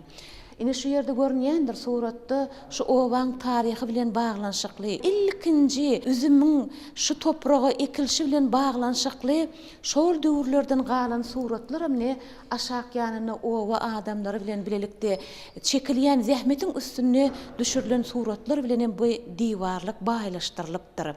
Şu ýerde bilim alýan çağajyklary öz dünýä inen owalary hakynda, ýaşaýan owalary hakynda maglumat bolsun diýip, goý ol çağajyklar öz owalarynyň üzüm ýetişdirmeklige ussat adamlaryň bu ýerlerde ýaşap geçendigi hakynda, şu owaň zähmet tejribesi hakynda olara mektep bolsun diýip, olaryň şu hakyndaky düşünjelerini barha baýlaşdyrsyn, olar öz owalary hakyndaky zähmetkeş adamlaryň özgörüşli ýygnan taryhy hakyndaky bilýän düşünjeleriniň üstüne günnülük ýetirip dursun diýip ine şu diwarlygy şu ýerde goýupdyrlar.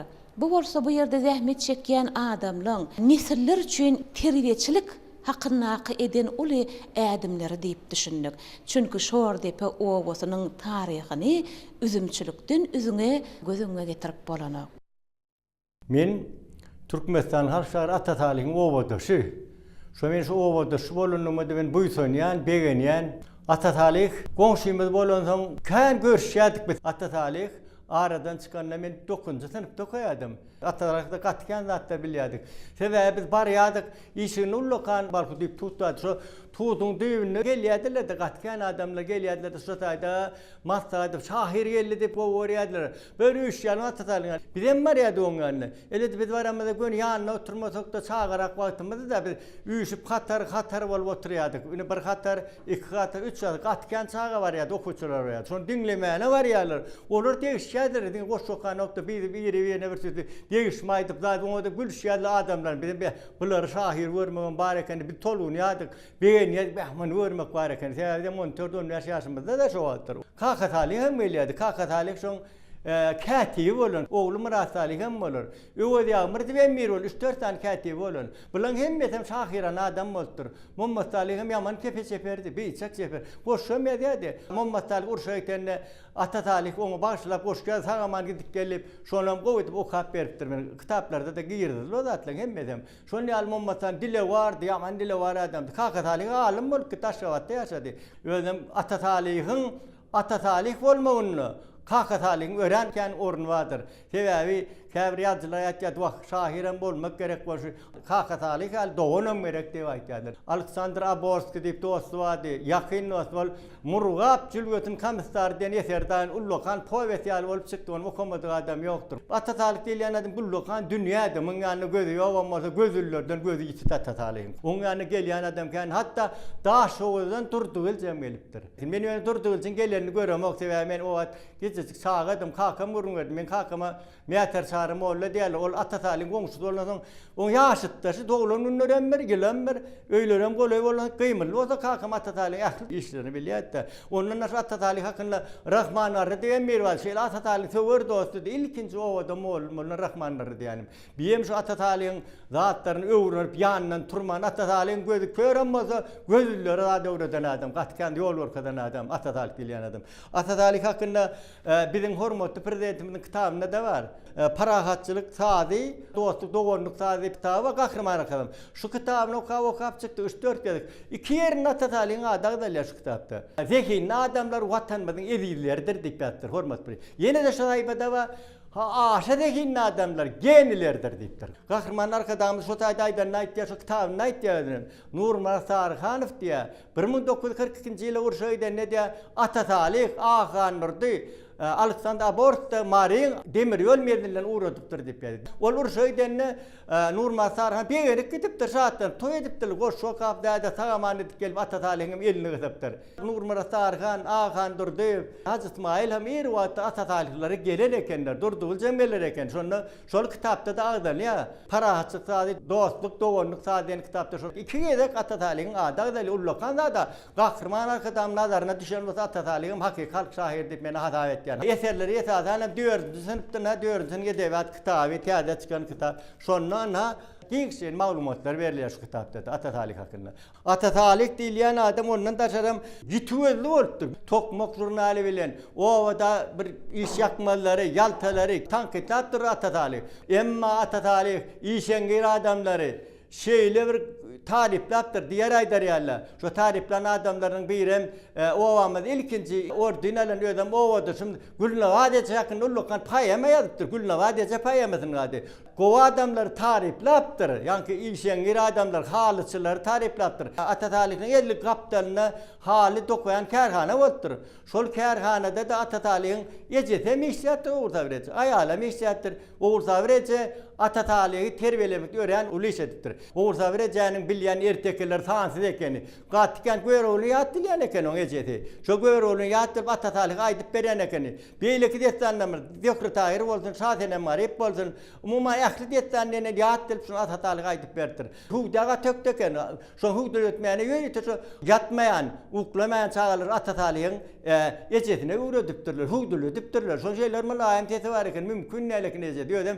Şeýle Atatalyň şeýle ýat ýaşap bir gede okanyna ertet Atatalyň Atatalığın öz aytıp berdi ekeni. Görýän ne aýlyat ýaşa adam bolupdyr. Şeýlede Atatalykları durtugylçyn gelýänini kakam göde bilen berdir. Durtugylç gelýän gödem şo taýdan eşekli gelip 14, käte 16 tunna ýol geçen günlere ma durtugylç ýerler baýda şowuzdan geldi dep kakam tagam soň deň duşlary beýle adamlar ýa töweroni gallap üýsüp 2-3 günläp toýatýan ekendir ötedi Ulkan. Atatalyk menen bir başlap goşýardım şonu aýtyp berjek. İl gününü ömrün bağış eden merdan, çalım etdiğer denizdeki mayağa, şahir baştan güllü edip boş günü, ganimleri gedap kaldı ayağa. Satiran kurutu in yokordon, lerranı getirdi peyaliyet yeri, seydi kimin yiğitleri görüşe, çağırıp dörüttü oğunlap yeteri. Şol eserleri gillid olup, gün olup, bolluk bilen tişoklat açar devrime, bu nama adamlar soyunup görürler, şol eserlerin bakı öçme tovrunu.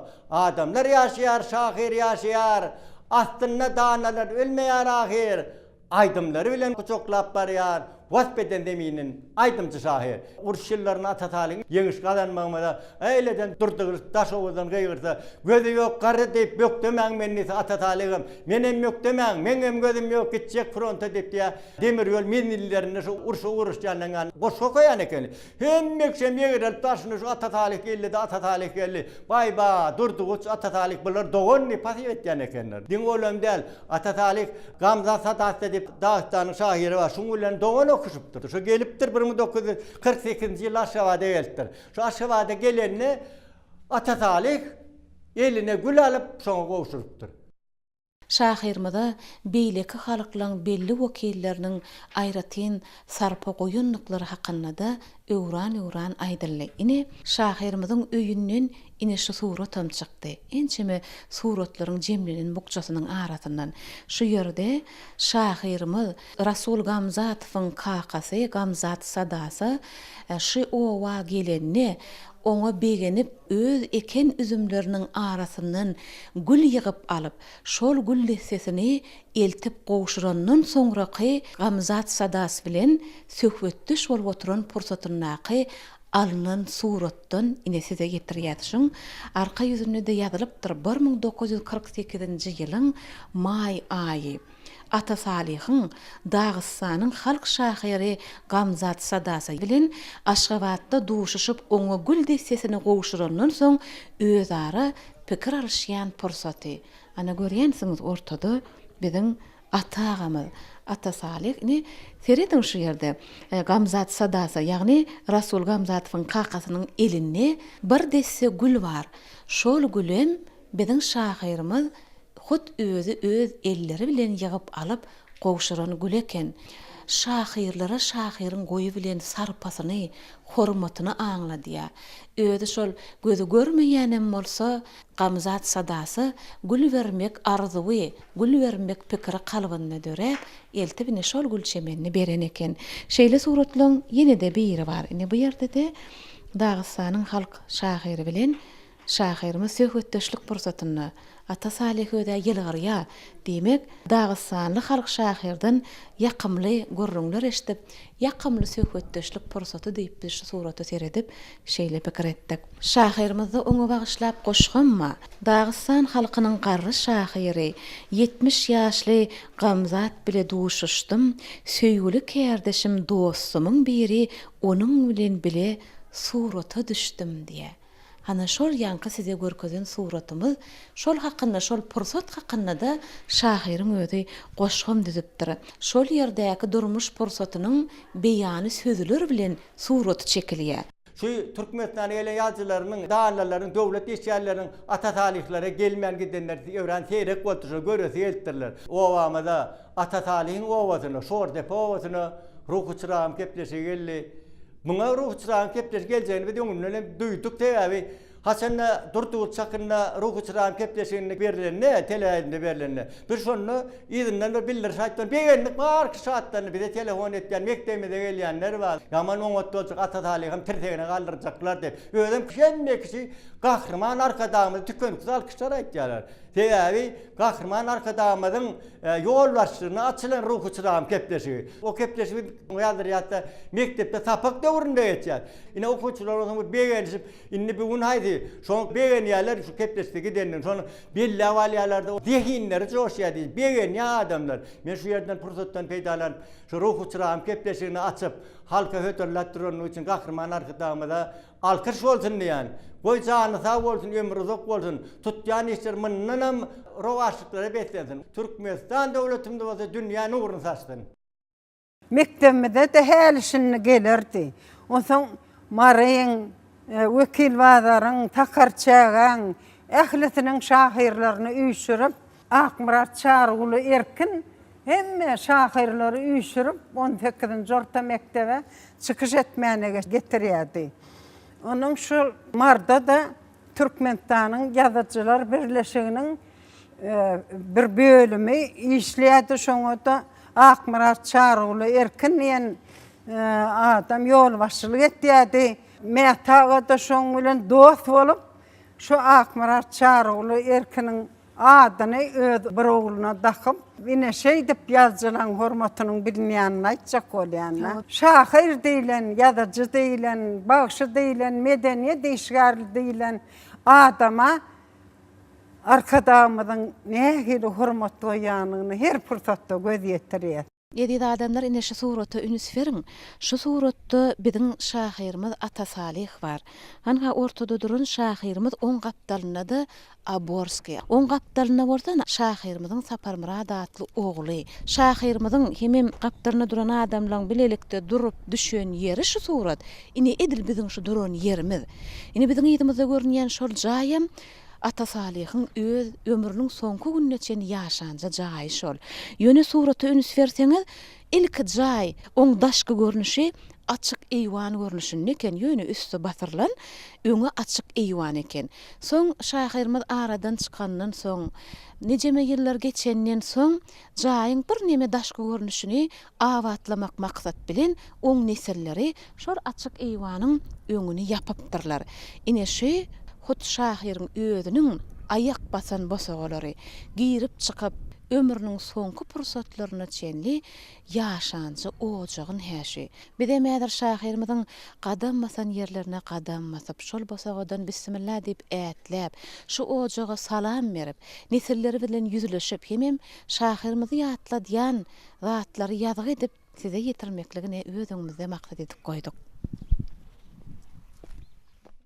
Atasalih'in ömrünün sonku ýyllaryna ýaşap giden bu jaýy häzirki wagtda öz boluşly muzey bolup galypdyr. Şu ýatylýan ýeriň özüm hut Atasalih'in öz ýatýanja ýeri eken näşe. Şol wagtlar Atasalih şu öýde ýaşandy, öz üçin nitlep ýatylýan yer edip goýan burça mine şu yer eken. Üýtgedilmän ine öýüň şu burçyny goýulanja yer eken. Şoň üstündäki düşökler bar ine. Gaýdy bilbilgenejäň aýtmagyna görä, ine şu yorgun ýa-da aşagyna düşelýän ine şu düşökleň hemmesi Atasalih'in hut özüniň ýatyp üstüni örten yorgun ekeni. Nähili könelipdir näteredin, ýyllar geçipdir. Gaýdy bilbilgeneje bide şeýle bir tolgunup gurrun berdi. Şunun qakamyň ýygy aýrylmasyn diýip goý kakam barka şuňa ýokun zatlaryň hemmesi galsyn diýip, şunu biz hiç ýeri ýubamyz ok. Bize mudamalyk kakamyzy ýatladyp dursun diýip Atasalih'in gaýdy bize tolgunup gurrun berdi. Ine şol mahmal yorgun değil yani. Türkmen halkı öz oğlunu öýörenne ya oğul perzendinin elini halalladanny hormat bilen mertebeli mata saýyp mahmallyn yorgun ýa-da düşeg ediner ekeni. Inhä şol mahmal yorgunum Atasalih'in yorgun eken. Şu diwardan asylga duran halat eredin, şol halyny Atasalih'a Yazıcılar Birleşigi tarapyndan sowgat berilen inçe dokulan Türkmen halysy eken. Ine şuň Atakakaň dörüjüligi barada gepleşip geçirilýär diýen gaýtdym gaty begenip ýaşlygymdan tanýan ony. Atasalih'in sarpasy gaty Ullokan. Berdiker Babaýew bilen hem Şajawatyr bilen gaty aralar saz bolup Yankı Berdi Kerbabayev 1974 yılda doğulup 1924 yılda metbuğda girilmesi Atatalih 8. yılda doğulup 1928 yılda metbuğda görünüp olurdu bular. Ken aydan türleri var. Hiç kimden çekinmeyen aydan koşulları var, şığırları. Şu şığırlarını təyi kılıp qalayan çam, ervetleri yatırman, derin else derin elmese, eginin masa oturman, ervetlerin aydamı düzəymesem olacakka, merkez bilen gepleşip göreymesem olacakka, lipine şu ehengde aydan koşulları var. Ne şu vatta şun yalık söyler aytma uçunum, atın yüreği yalık yürek gerekti. Ne şu dağıtlardan çekinmen, Atatalih şu dağıtları hiç korkman aydıp bildi. Şu orada belediye şeyle gururun var diye. Atatalih diye gözlülerden köp zadı görüyor şu diye. Cemiyetteki mi ütüşlük boldu şonu. Bir bazı duyup durun adam oldu şu. 1943 yılın 26. iyulunu Rus akademiyi hem tarihçisi olayda tiyili berktir hem hiç vaat sıyınmazdır deyip ayıttı diye şonum izinlerim katken atlar koşup diye Atatalih'in gittiler diye koştuğunu aydıp bir diye şeyle şahir Türkmenin bülbülü deyip at taktı diye Atatalih'e diye. Kerbabayev aşıvattan bir adam kayısı ata köpek gülen Atatalih'ten haber tutun ne hil yağdayı şonu barsanım soğurak diye derre şolun yağdayını soğurak diye Berdi Kerbabayev. Son bir yerde Atatalih gülen ne Berdi Kerbabayev görüştü oluyor elleştiler diye köyünü mektepte okanı medrese okanı iki elleşeydik görüştü oluyor. Atatalih ayıttı bir afet pencereye dahilini itti. Şunlar penceren olmadı ayıt lazım yani uleterim hiç yazıp olmadı itti afet eterdi itti. Şu pencereden çıkan şu itti. Köp sanlı şunlar yetiş sözleri var. Atatalih yaş altında yani koşuldu buraya böyle kakası Salih ben kayyat oraya öyle atası var kıyışamma. Salih o yumurtlar çağı bile ne işin var? İki ödüm kör, öz günün öz dolabilse oluyor. Ne mi oraya onu? İşin olmasın deyip öyle yiyecekten öz kazanır deyip diye. Şey deyip tavşırıp diye. Sonun son kalkadım diye adar vermedi ona diye. Atatalih vardı, ayıtın ayda oturmalı katken rahatları var. Öyle bir şeyle bir yağıt geç diye. Berdi Kerbabayev'in Kıyırlar Dünyası diyen payaması var. Şol Kıyırlar Dünyası'nı baştan ayak diye yağıttan aydıp biliptir diye. O meşhur oyuncu kerim olsan hemmesem diye tarihte yağıttan aytma o başaran adam şol diye. Odan şahirin Yolvars ve Tilki diyen eseri Uruş dövründe yazıldı şun. En sonundan şun cemlevaydı Atatalih. Her kim öz gücünden taşarı etse, yüzünü göğe tutup menmenini etse, ağıraydan nişir maskara olur, yankı tilkin günü başına gelir deyip. En sonum şol payaman şey cemliye Atatalih. Yani şol Uruş dövründeki yazılan zatlar. Katı kıyın ekeni, gün güdarani. Atatalih ana şol gün güdarani kıyın olup şal kefil fiyeliye gezmeye ıştayık. Cuma deyip bir yerin önüne düşüyor şal kefil Atatalih'in yanında nehirli ay. Oğlum bir mıdar onotlat ay sene umumu cevap vereydin o. Görüp olmadım kanunluk diye, şal kefil diye görülmet diye. Odan yankaydı işleyen ne adamı olurdu. 8 baş maşgalı diye. Din Atatalih'in koşuya eline düşen 200-300 manat diye 8 canı paylasan neyem oluyor oluyor. Yine şey diyensen neyem de olsa bana bir yerden burada tapmalıyan netice geliyorlar. Ona şal kefil netice geliyorlar. Qaziyadan yürüytü, marı boyunca yürüytü havaş dedip belli deyip mani teklifi veriyorlar, olurum kollut diye mani.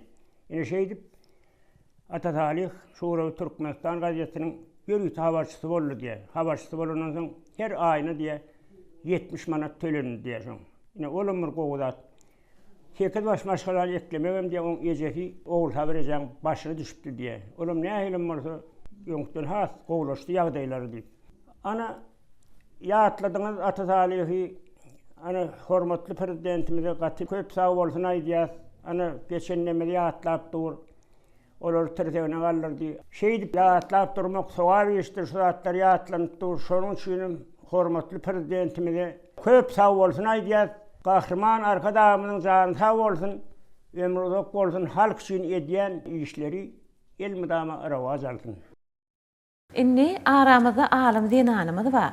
Şahirin döröcülüğüne ılmı qarayışdan çemeleşmeler hakkında, şahirin dövrü hakkında, onun edebiyattaki ornu var adı, getiren bir tədetçiligi hakkında ödüňiz aýdyp berseňiz, ýa-da türkmen sözlügünden gydalanyşy barada gaty ýiti sözlü adam diýilýär-de ata salyha. Şoň bir sebäpleri nämedi? Çeperçilik aýratynlyklary, türkmen sözüniň bir şiirelligini nähili bir görkezi bilipdir öýdürjüligiň üstü bilen. Şolar barada siz gurrun berýäňiz. Hatta doğru bildiğiniz tədavül. Bir de o adı bilen öňe barýan ýurdumyzda bizim hormatly prezidentimiz, şahirlerimize, ýazyjylarymyza, alimlerimize diýsen ýokary derejede tarpa goýar, hormat goýar. Ha olary öwrenip şol halk köpçüligine ýetirmek üçin biz alimlere de äkli mümkinçilikleri döredip berýär. Ha biz şu taýda 20-nji asyr türkmen edebiýatynyň taryhy hakyny gurrun edenmizde 20-nji asyrda bir näçe büyük şahirlerimiz, alimlerimiz, ýazarlarymyz ýaşap geçipdirdi.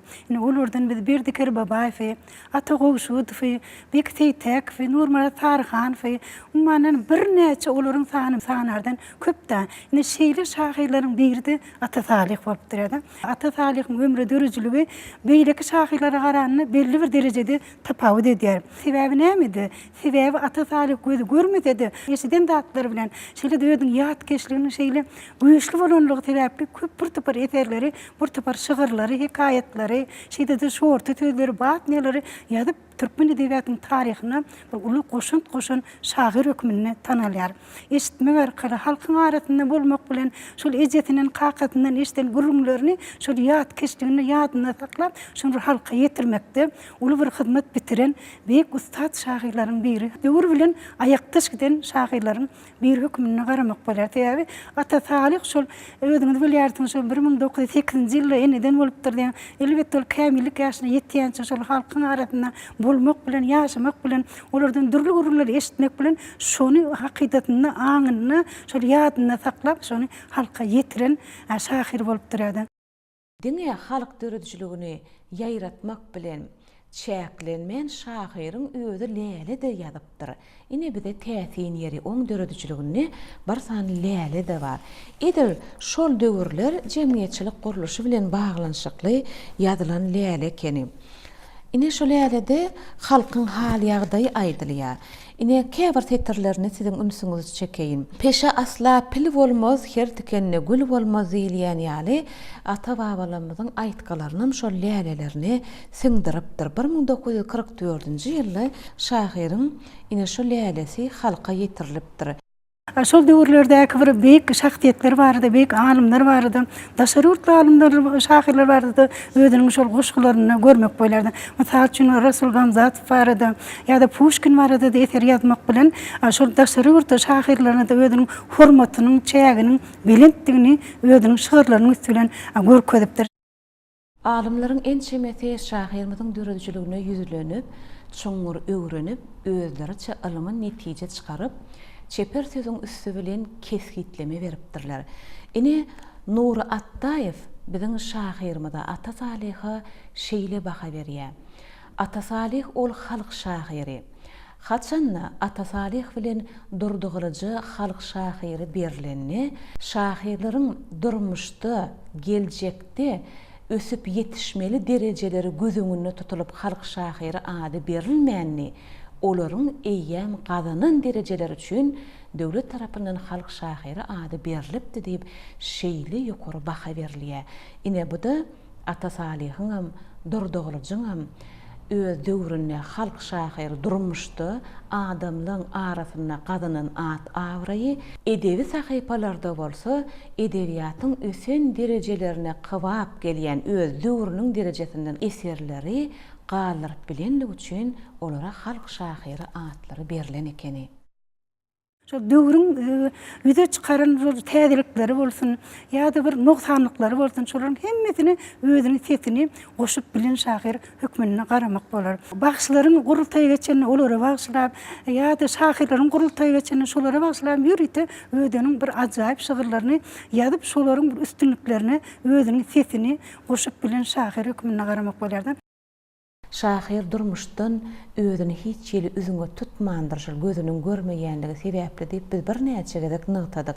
Ine şoň ýene de bir suwutnamalarynyň biri şahyr ol uruşa gidip eline ýara galyp söwüşmese de watan goragyny gezip ýören adamlaryň, esgerliň, gahrmanlaryň duýgusyny öz egnine çekip görüp şolaryň dilinden hem goşgy ýazyp, uruşyň hupbatlaryny hut egni bilen çekendek ol goşgy döredipdir. Şu ýerde Salam atly goşgysy bar. Bu goşgy şahyrymyzyň frontçynyň dilinden, uruşda söwüşçen eskeriň dilinden diýip ýazan goşgysy. Şonda şeýle tetirler bar. Ey dostlarym, men frontda siz tyýylla işe turgan yuruk ellere salam. Keskir kılıç gollu granat belli goradığım gazyl güllere salam diýip özü uruşda söwüşip ýören kahraman esker bolup söwüşip görüp hayalyna söwüşçen meýdanyndan söwüşçen esker bolup salam ýollap ýadan goşgysy. Atatalik Tokmak jurnalynyň ýakynyn aragatny saklapdyr diýilýär. Sebäbi şol ýurtda ýüze çykan noksanlyklary Tokmak jurnaly ýazyp göýbermek bilen özüniň şoňa bolan garaýşyny ma'lum etmekde, esasyň Tokmak jurnalynyň uly hyzmaty bolanlygyny belläp geçmek gerek. Şeýle hem Atatalik öz döwrüne, diňe bir öz ýaşap geçen öz etrawyna däl, eýtem ýurtda bolup geçen täzelikleri de öz setini goşup bilen şahyr hökmüne garamak bolar. Sebäbi Atatalik şol Murgapda ýaşagynam bolsa, onu daşarurt alymlaryň tanapdylar, daşarurt şahyrlaryň tanapdylar. Sebäbi şol belli urus jurnalisti Aborski şeýle diýýär. Şol Murgabyň komissary diýip, şoňa at beri, hem şu barada şu Atatalygyň ömrü dörejili bilen baglanyşykly ähli maglumatlary şol özüniň makalatyny geňişleýin beýan edip. Ine bu ýerde Aborskiň eden işleri Atasalih hakynda ýürekde bir bokçedik goýulypdyr. Aborski şahyrymyza Murgap jülgüsiniň komissary diýip at berýär. Ine näme üçin şeýle ýokary baha berenligini öňbaşçy diýip kabul etmesiniň sebäbini düşündirýän maglumatlar şu bokçada saklanylýar. Aborski Atasalyhyň edebi mirasynyň çeper keşfini sözler bilen ýazyp galyrypdyr. Şuny rus dilinden türkmen diline terjime eden ýene de filologiýa ilmlarynyň kandidaty Kaka Salihdir. Ine şu ýerde bir waka ýatlanylýar. Aborski kanal gurulşygy, garagymyň haýwanat dünýäsi, ösümlik dünýäsi hakynda gurrun edenini ol şeýle diýär. Men her wagt bir şol jümmüşe aralaşýan bolsam, Atasalih garagym durmuşyndan ýekeje günem özüňe ýaşan adam däl. Şoň üçin Atasalyhyň garagymy öwrenmekdäki maglumatlary biz üçin zerur wajypdyr diýär. Aborski Atasalyh bilen bile hemem sürüjesi garagymyň garasyndan geçýän ýol bilen ulagda ýörep barýa kalar töwerekde görýän gözellikleri hakynda tanışdyryp gidýär. Ine biz garagymyň garasyndan barýan ýol bilen barýar. Aşak ýanymyzda bolsa çyrpynyp ýatan günüň şöhletine tolkuny lumurdap görünýän derýa bar. Şol derýada da bir näçe kiçirek gemiler, ýük daşaýjylar aýlanyp ýör. Ha, şol görünýän ýük daşaýjyň üstüne bolsa bir näçe düýäni ýükläpdirler. Düýelere ýatyrlar, gapdalyny köşejikler hem dik durup hamana diýersiň, Murgap derýasynyň gözelliklerini synlap olaram bizi terediýän ýaly diýip ataga üns berýänmi men aýdýan sözleme ine şu zatlar şu töwerekde bar şu wagt bize görünýän zatlar diýip töweregiň gözellikleri bilen tanışdyranda birden ataga saklanýypdyr. Ulogy sakla diýipdir. Şahyr görmese-de şonu kalby bilen syzyp bilenligini subut edýär. Şonu Atasalih şeýle diýär. Ine bu diňe biz üçin däl, metbuatda işleýän adamlar üçin, suratçylar üçin nähili gowy pursat han saklanyňda muny surat alyň diýär. Şol gözelligi diňe özüniň duýup ýa-da töweregin näklerini görmekleri bilen çäklenmän bütün halka metbuatyň üstü bilen ýitirmeliligini ol şol wagt teklip berip şonu surata düşürdipdir. Deňinden derrew ýüzüp geçýän ýanky gemileri, ýük daşaýjylary bir pursat eglemeklige de ataga şonda kömek eden eken. Şu waka näme aňladýar?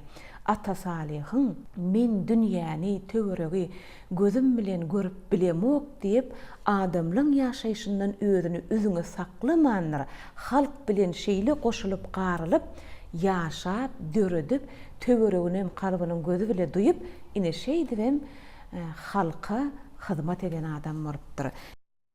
Uruçram etmesini şunuktanyň Türkmenistanyň halk şahyry Atasalyha bagşlanýanlygyna diýen bu ýetňät şeýle öten geçenden beri ýatlamaga beýik şahsiýetlerimize hormat doýma mümkinçilikleri döredýän gahrman arkadagymyda alkyşymyzyň, hoşallygymyzyň çägi ýok.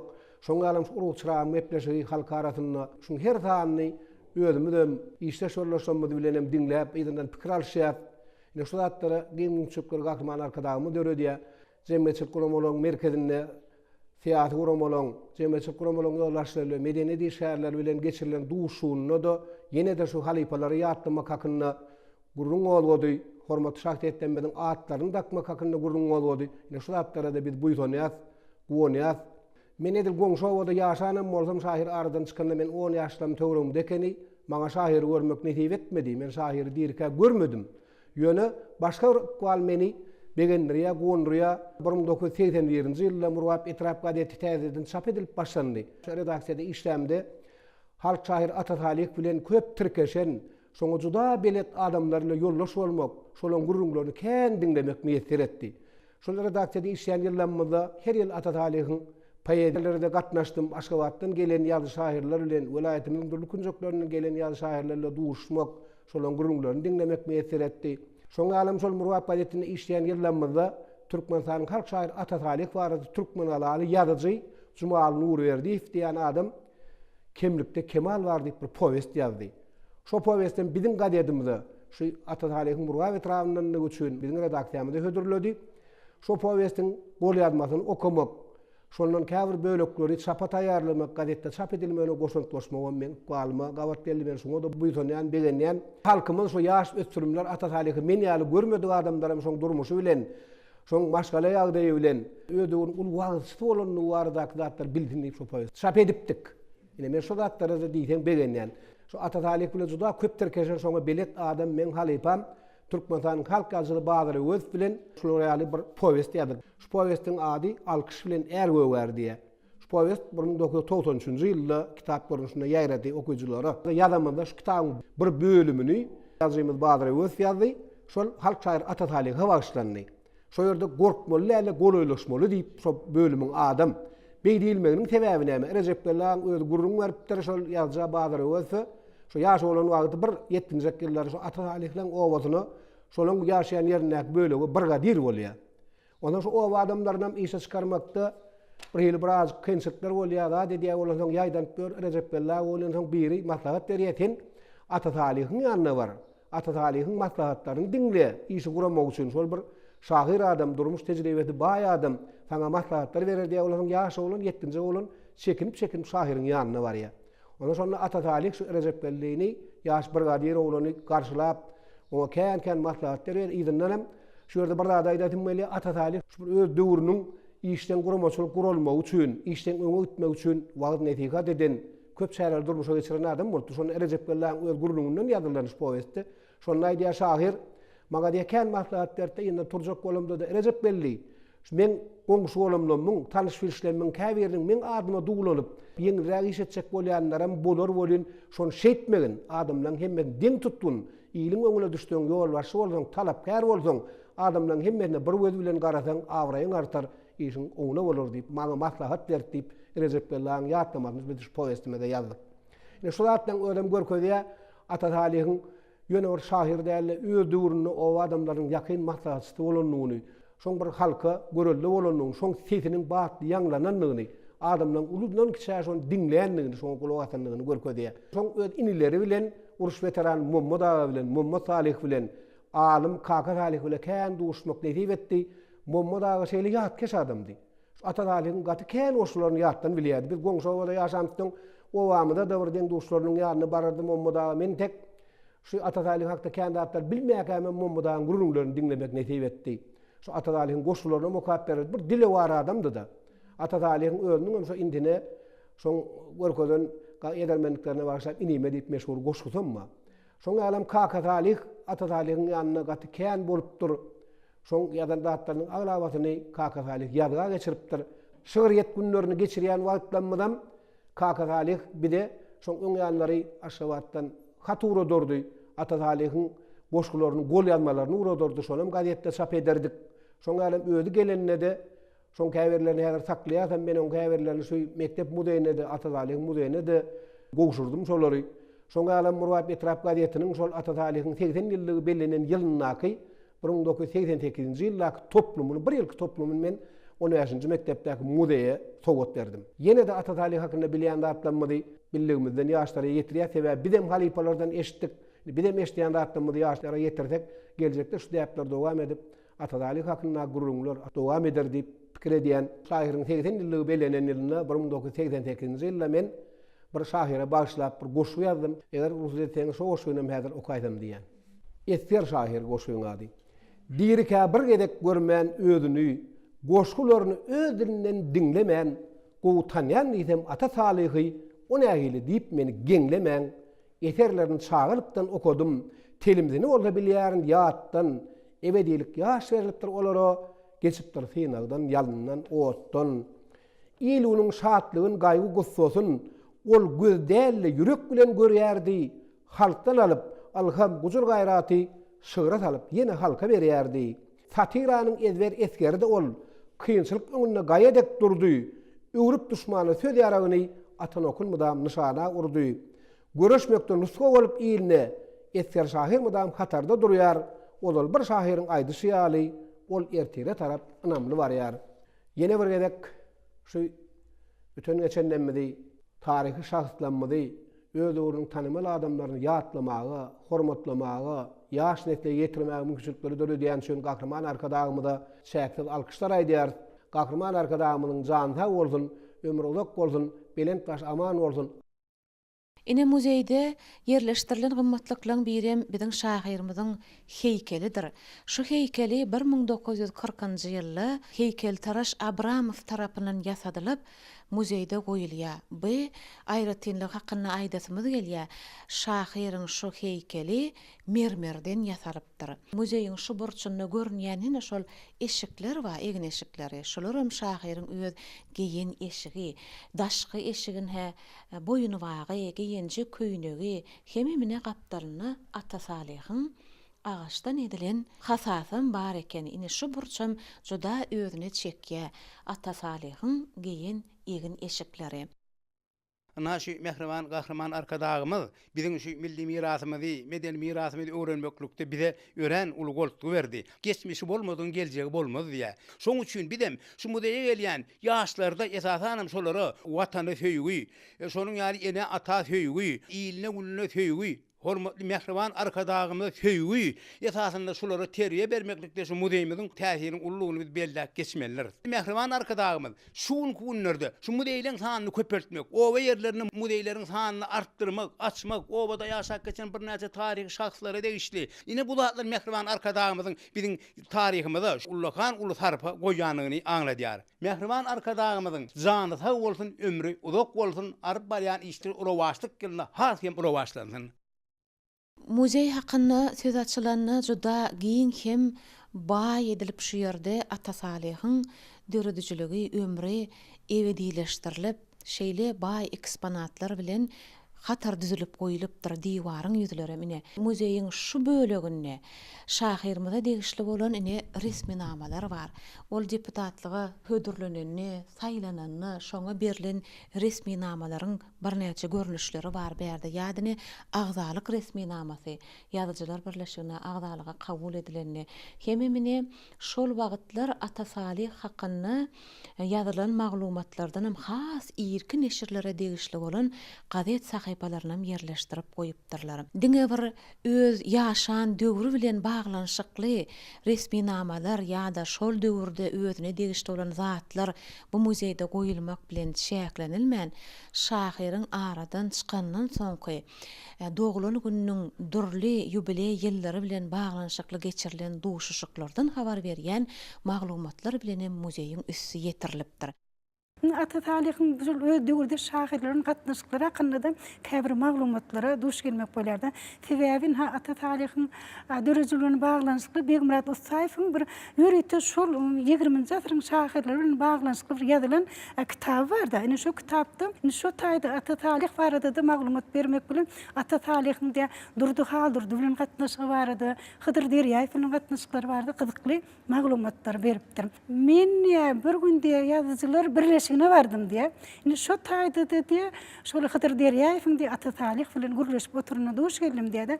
Sebäbi Ata Talyk şu taýdy diye bir türkmeniň taryhy barada, geçmişi barada, edebiýaty barada gyzykly maglumatlar berip oturan eken ýa. Hıdır Derýäýewiň şonu ýazyp alyp oturan eken. Men şu zatlaryň diye gözli şaýady boldum diye şol özüniň kitabyny görkezýärdi. Ýa-da Ata Talyakyň şol batny janryna bir ulus üstünlük kazananlygy barada da şeýle bir maglumatlary berýär. Ata Talykdy durdy kaldyrdy bilen ýakynyň gowa gatnaşygy bardy diýdi. Bir gün diýe şu durdy kaldyrdy. Şol Ata Talyky da öýüne çagyryp diýe atam kendime bir şu goşgy ýazmak bilen ýa-da şu ortadyklary ýa-da hikaýetler bilen çäklenmedi bir batny janryna da bir özüň bir tinak gör diýipdir de. Şu niýet bilenim diýe Ata Talykdy bir näçe batnylary ýazdy diýdi.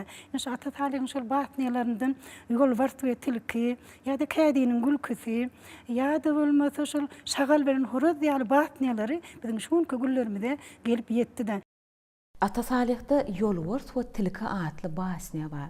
Ine ilkinji tetirleri, qadim eýýamda bir tilki bar eken, gapyrgasy sanaýmaly hor eken. Ine şu tetirler hemmämiziň ýadymyzda bolsa gerek megerem. Ine Ata Talyk şeýli ähengdäki eserleri, goşgulary ýazmaklyk bilen adamlaryň arasyny haýwanat dünýäsine, ösümlik dünýäsine ýüzlenip, olaň arasyndaky gapma garşylygy ine şeý dip ýüze çykaryp, adamlara täsir edijilik ähňi gazanyp bilipdir. Ýolbart we Tilki batnyýatyny dogry aýtsam men çağlyk ýyllarymda mektepde okap, şonu okan döwrümde şeýle bir täze bir hakydanda galýady. Şonu 1 ýa 2 edip okanyndan eýem şol batnyýa aňymda galyp men şu magdym ýadymda da. Häzir şonu şowlujuklarym aýdyp beräýsin, edil ýeri geldi hasaplaýar. Haýsy başyna diýdik şoňa gelýär bala. Ine Leylijan bilen Bahar jigimiz bu ikisi şahyrymyz Ata Talykyň döredüjiligini ýazyp halka galyryp giden körpe inisi Kaka Talykyň çowluklary bolýarlar. Häzir haýsy başyny aýdyp berjek diýdiňiz? Ýolbart we Tilki. Haýsy başlajak? Ilki kim başlamaly? Senmi başlaý? Kadim eýýamda bir tilki bar eken, gapyrgas sanaýmaly hor eken, tokoýda bir ýolbart doşupdyr oňa, diýipdir ýer dost, näme bolýasaňa?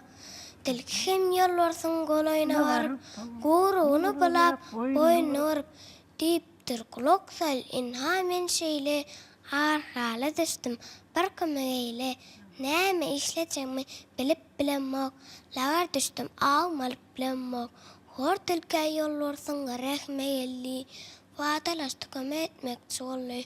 Olar bir gözere baryp ýetdiler, gezlegen jerde bukup ýatdylar. Suçmana geldi, borsara gulan, Ýolbart tilki diýdi, ýuwaşlyk bilen. Gözüm mızardymy, hana orsarat, hawa diýip tilki etdi işaret.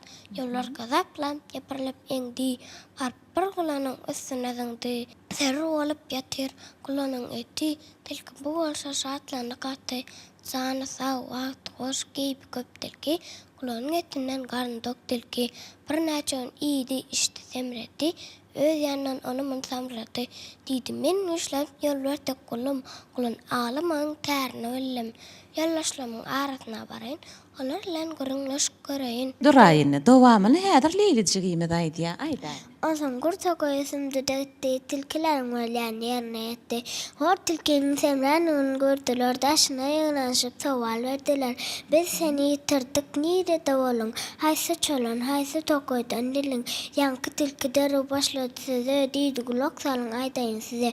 Doğrular, men buğunlar ulan tutarının kaçanın saptırman kup etken.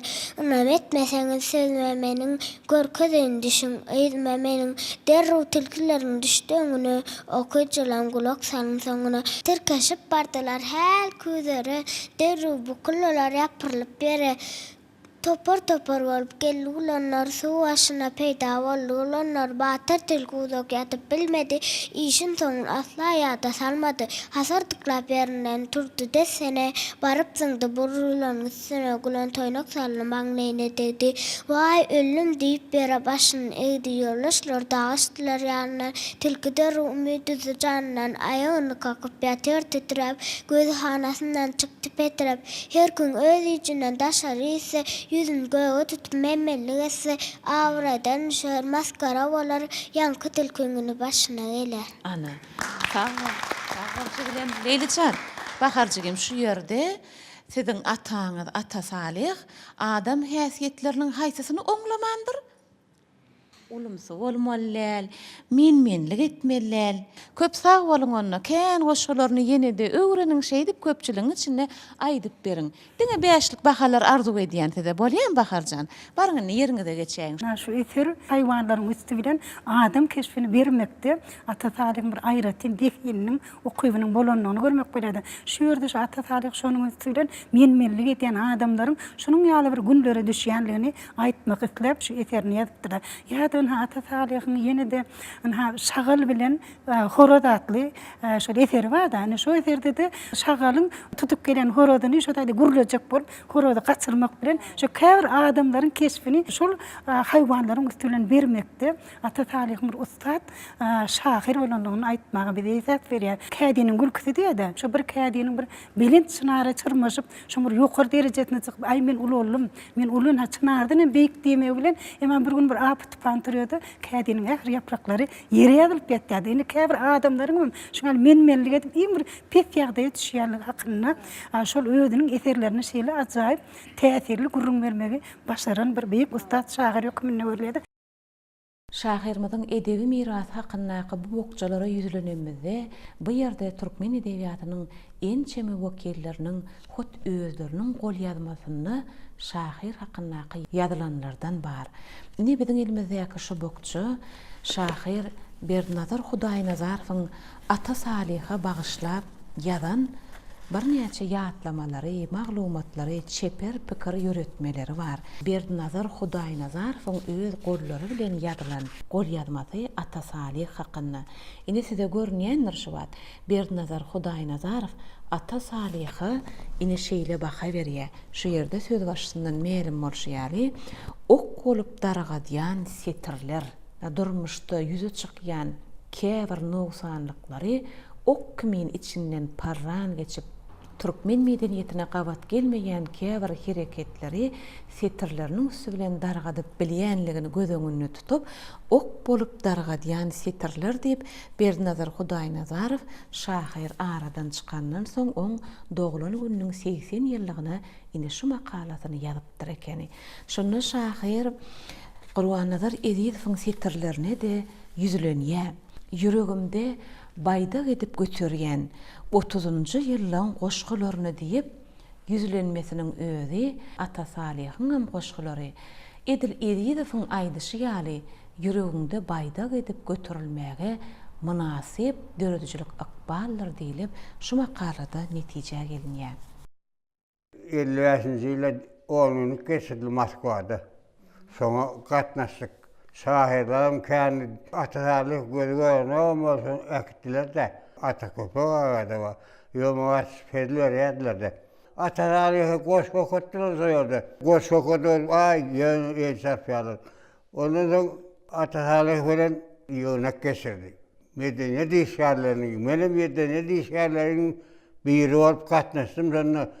Ata Salih'e söz verdiler, Ata Salih anladan geliyor. Ay men yollarla tilkini koymam, näme koynu wagtda gelýär. Şahirine söýseyip geplegenek de. Ay yollarla tilkini koysan bolýar. Suhana getir bol. Yollarla tilkini koymadan. Şöyle diline gelen ay verilen naladylar.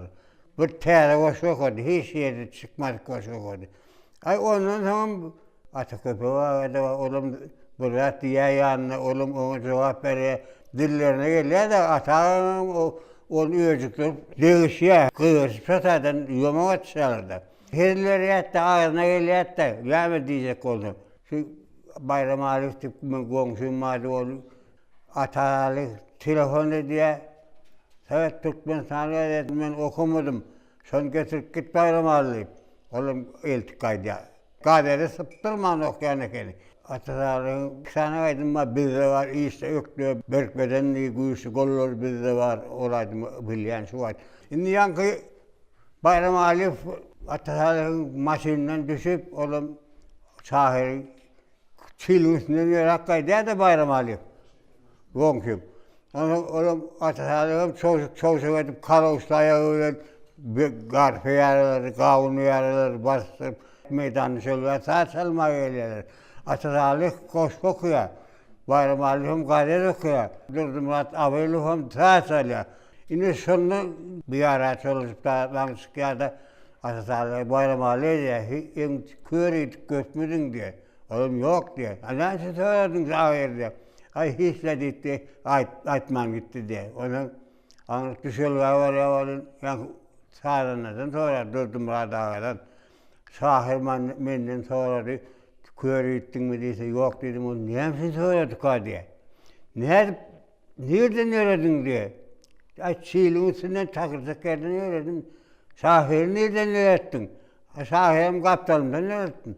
Kaptalım çiğil mi diye, takırsak mı diye. Yok, karfa uyarı, kavun uyarı. Sondan sonra ya onun Bayram Ali senin düşücü oldu diye. O düşücü de düşücü olsun da bir düşünürdü. Kaydamda böyle yerden örtmenin sen düşücü kördün bildin deyip diye şey deydi efendim.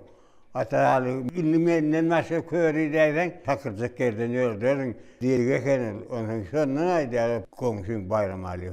Kakasalı açtı. Atan yok şurada yattan biliyordum deyip. Sevmiyorsun biliyene kakasalı. Handurduyun Ballımoğlu'dan esen Ballımoğlu'dan kesili var. Sonra Atasalı adamlar ulan Türkeşen adam. Sonra ulan katlısı kovu olan Atasalı ulan bile varttırlar öylerini desem. Onlar ulan gurunlarım alışan kendiler ulan. Şu dövre gerek olan olmak mümkün ne? Şu Ballımoğlu deyip takmayın. Akçısanın akçısı bize de geliyor. Hani oğlumun dört. Atasalı derre dostlaşar. Dostlaşıp sonunda derre fikremez ya, içine mi döküyor, akçısalığına katnaşık onut olun. Şu yerde degirmen daşı hemim, degirmen daşının üstüne işledilyen gurul var. Ballımoğlu deyip atlandırılyan kahraman şu toprakta yaşap geçen Akçı İşan'ın keşfi.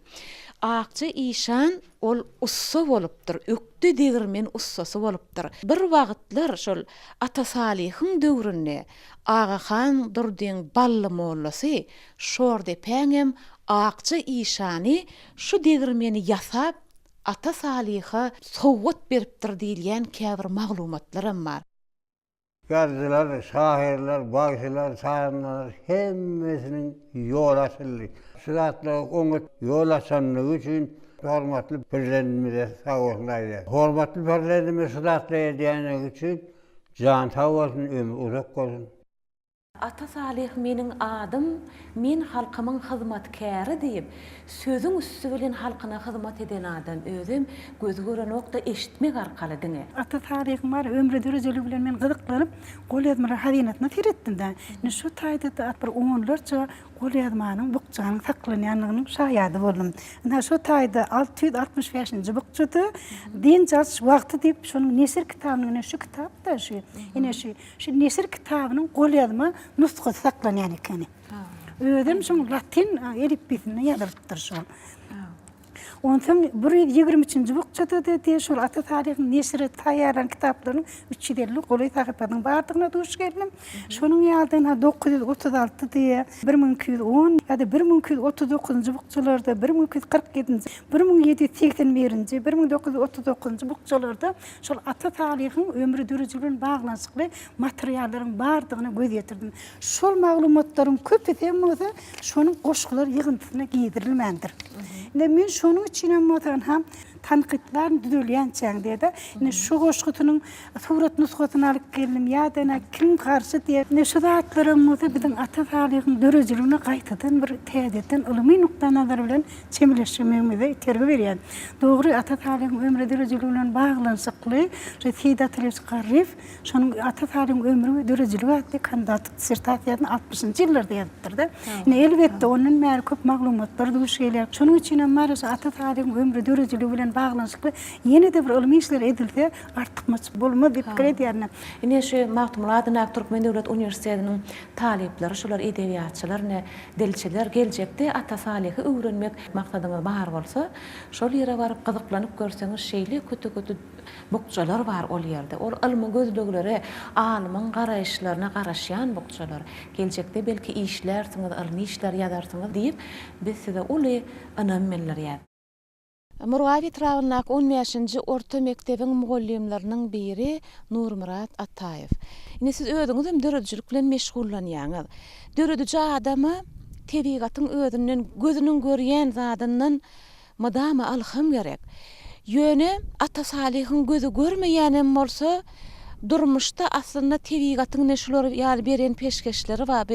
Murgap derýasy, ýaýdalygy den çehralyklar, adamlaň durmuşyndaky ähmiýetini gözüňe tutup ata salih hem kän döredipdir.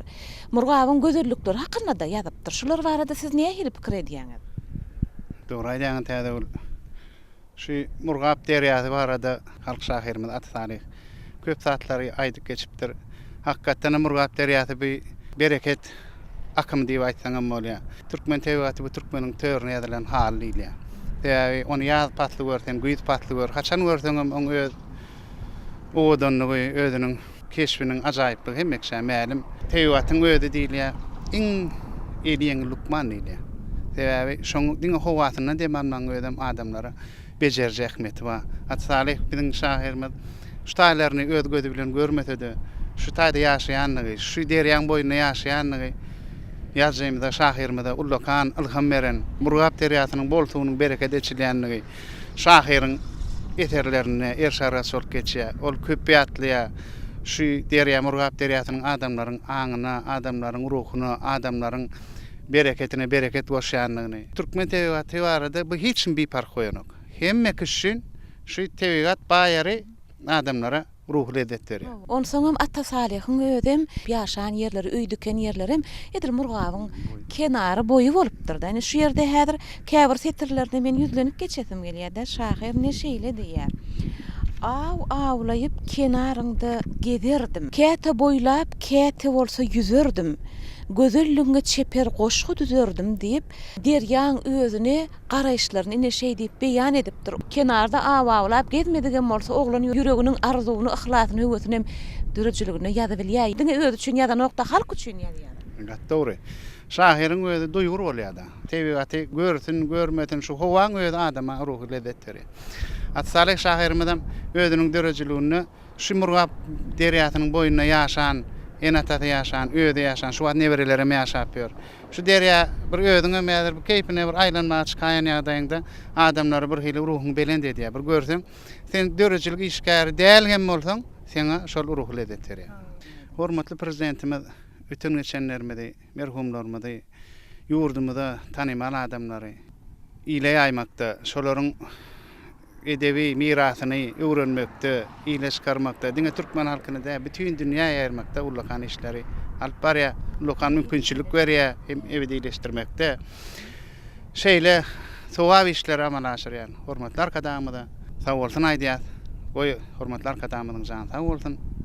Tutumly işleri elbetama rowajandy. Şeýle bolsun, arzulaňyz hasyl bolsun. Şu ýerlerde dünýä inen islenlik şahsiýet hakyna söz açylanyny Murgabyň kenaryna egilenmän, säginmän geçmeklik mümkin däl. Şoň üçin eden söhbetimiz hem ýerine düşendir diýip umyt edýän. Köp sag bolun, dörejilik üstünlikler size de hemra bolsun. Size de sag bolun.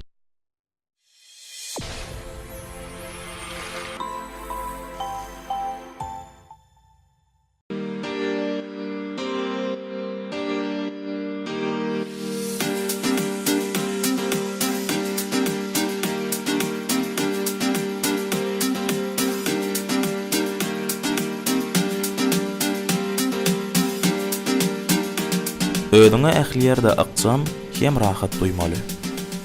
Şoň üçin eşik faýlamyzda eşigiň hem rahatlygyna hem owadanlygyna öňüp bermeli. Bu sizi her pursatda juda gelişikli görkezýär.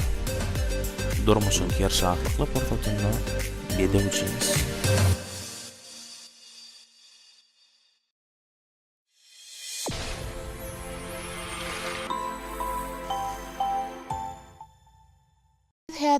Murgap derýasyndan 100-150 metr töweregi aralykda çep kenaryny siziň bilen yüzleşýär. Ine şu setirlere ünüs veriň. Ýanymyzdan akýa Murgap derýasy, baglarymyz gül açdy burk urýa isi.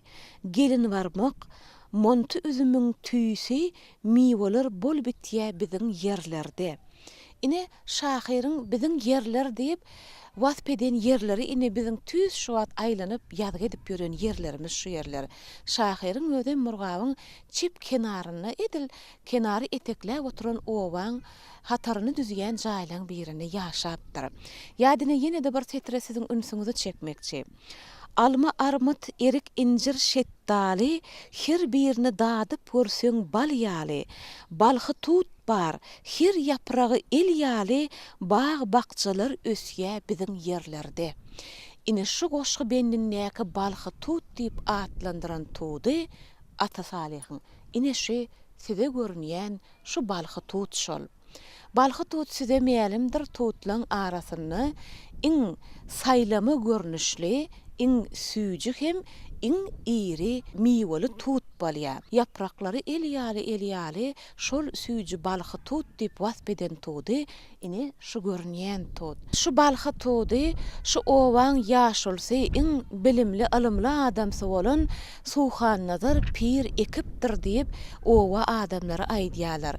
Suhan Nazar Pir 1916-njy ýylda aradan çykýar. Özem ol pygamber ýaşyny dolaryp ençe ýyl ýaşady diýip gurrun berýär oň nesilleri. Şondan çen tutup görsek 1850-nji 1860-njy ýyllarda ekilen eken şol. Ine hasaplap görseň 150 ýyldan gowrak wagt geçipdir şu balhy tudyň ekilenine. Balhy tut şeýle bir belent başly, ödem şeýle bir yapraklayan eken şu tut. Şu tudyň yapraklaryny, ballaklaryny owa adamlarynyň kim gurçuk tutan bolsa şol ojaklary, hojalyklary şonu deň paýlar ekenler öz mewsümine. Ine şeý dip diňe bir miwe hökmüne däli balhy tut ol ýüpek gurçugyny tutmakda da olary iýmitlik hökmüne de hyzmat eden tut bolupdyr şeý. Ine häzir görýäňiz de näçe ýyllar geçipdir, tas 2 asyr oň esasy şahalary, ballaklary gurap düşüpdir ýöne düýüp özeni entegemine ýaşap otyr. Şu giň şahalary ýaýrap ýatan goýu kölegeli balhy tudyň aşagyny kän söhbetdeşlikler bolupdyr. Aýdymsa diňlener eken, owa çagalary ýygnanyp bu ýerde türkmeniň milli oýunlaryna oýnan ekenler. Ata Salyh ham şu balhy tudyň düýbüne gelip, şuň aşagyny neje megedek oturupdyr. Öz goşgularyny owa adamlaryny bu ýere mihman bolýanlary aýdyp beripdir. Sözüň dolu manysynda Ata Salyhyň gadim şordepe owasyny häzirem gögürüp ösüp oturan şu balhy tut Ata Salyh bilen yüzleşipdir, görüpdir. Biz şahyrymyz bilen yüzleşip bilmesegem, onu gören tebigatyň bize galyran zatlary bilen yüzleşip bilýänligimize tüýs ýürekden guwanýar. Bu balhy tut köp ýaşan soň, has başam belent bolan soň owa adamlar gelip bu ýerde şu tut bilen sözleşer ekenler, iç döküşer ekenler, sıralışar ekenler. Şu balhy tut hakyny owa adamlarynyň arasynda şol Ata Salyh döwürde de ine şeýle bir ynamam bolupdyr. Adamlar balhy tudyň miwesynyň juda süýjü bolýanlygyny, şeýle bir bal şeker tagamly bolýanlygyna habarly. Onsoň adamlar özlerini ýagşylyk diläp, edýän arzularynyň hasyl bolmagyny dilek edip, şu tut agaçynyň ýanyna gelip, şuňa hormat edip, sypap elleri bilen daşyndan ençemegedek aýlanyp, ine şeý dip ýaxşy arzular edip adamlar şol ýörelgäni häli çenli dowam edýärler. Çünki bu balhy tut Ata Salyh ýaly ägirtliň ençemesini görüpdir. Şoň üçin hem ýaşy balhy tudyň özüne sarpa goýup, hem şunu gören şol ägirt adamlara hormat bolsun diýip şu ýerek ziýaraty, syýahada gelýänler az däl ekeni. Ine söhbetimize dowam edäsek şahyrymyzyň hatyrasyny hut şol owada biziň öz dörejilik toparmady bilen mihman bolan mektebimizden 15-nji orta mektepden hä mihmançylyga gelipdirler. Ogul Gurban bolup sizem gurrun berýäňiz şahyrymyz hakynda. Benim şu gepleşige gatnaşan öğrenşat, hormatly arkadaşymyň şu derecede halkına hizmet edip bizi şunyalık eşretli durmuşa ertenliğine özüm katı bağıtlı hata etlerine. Sebep dedim bizim bir kırağı adamlarda bizim dövrümüzde şular yani mümkünçülükler biz kendi görmedik de o dövrümüm öz boşluğu vardı. Yaşlıkta bolup geçen zatlarını birin gözümden geçip durdu. Ata Salih'i görmüşsün da öyle Men şu Ata Salih görünüm vardı açık olana. Bir kiçirek kak o atlar o vagidilerine araba ondan ya ataraba diye paytun ya bular yalak lolor o at yok da. Kiye kıvır kayırdı yankı Ata Salih'in yengiş maşini bulaymasa ken ayak lolor yok da o at. Ondan bir gün gelineceğim aytti homok falan gelineceğim. Ondan aytti men maňa dama diyet de yürüyorlar şu olur vancan. Sen ekdeyin atameme gelmene gidecek diyedi. Ondan benim begen para eşekli kimdi gitti ya da. Bir gün gidip baryadı kolun şu Ata Salih'le gavadı kenna. Ondan eşeğini hayallattı da olur vancan dedi bileğine seret dedi. Ko yer gavacı görüyen gülle oturun yer gavacı. Ana son uşağın oturun adam görüyen dedi. Tövrünü de bir kuştan adam üsürüp hoş hukap bir oturuyor. Ondan hemen kim olluydu molun? Solluydu hol horoz bilen şagal yadan şahir da dedi. Kim alıp istedim da odalı molun. Vay gelince on gözü görün ok değil mi? O ne etmeye kadar. Küçükten benim 8 yaşımda mı? Olay dedi, gözü görmedi de şun yal güçlü ya diye. Ana parteret şun diye de. Eşeğini teğendirdi olun. Şeyler hayrar albak bilen seyredip üyedim şu hatları küçücüğüm olsun bana bokurduğumda oluyor da. Şu manaları ul tesir kalırdı. Ondan şu kakam bilenim dostu da. Halk şahirimiz Ata Salih dostu. Ondan bir gün oynap çıkıyordum molun biri, şu paytunu biri bardı, humotti kıyırttı. Ondan kakam he deyip çıktı. Ata Salih helptir deyip kakam. Doğurdunum şol görün adım, keltere çıktı. Bu deren kırağı adım ekenna. Ondan bir beğenen, gelinni beğenen, ılgap mellikte yorunacağımız hatta. Ilgap elime oroğal bir gucuk şunyalı kırak yorunca yığıp son atının önüne döküp iyikinleyip ılgap beğenip hem özüm yal zorulum oyğıran hetel jeren geline Ata Salih geldi bir dedi. Ondan şeydip bara üye vardım olun Ata Salih bilen kakam ikisi gürleş oturuyor. Neme deydi Ata Salih ayttı kakama. Hummat deydi sana deydi tarih özü yadan yal diyelerle deydi. Kakam 50 yılın muallimı da tarih muallimi.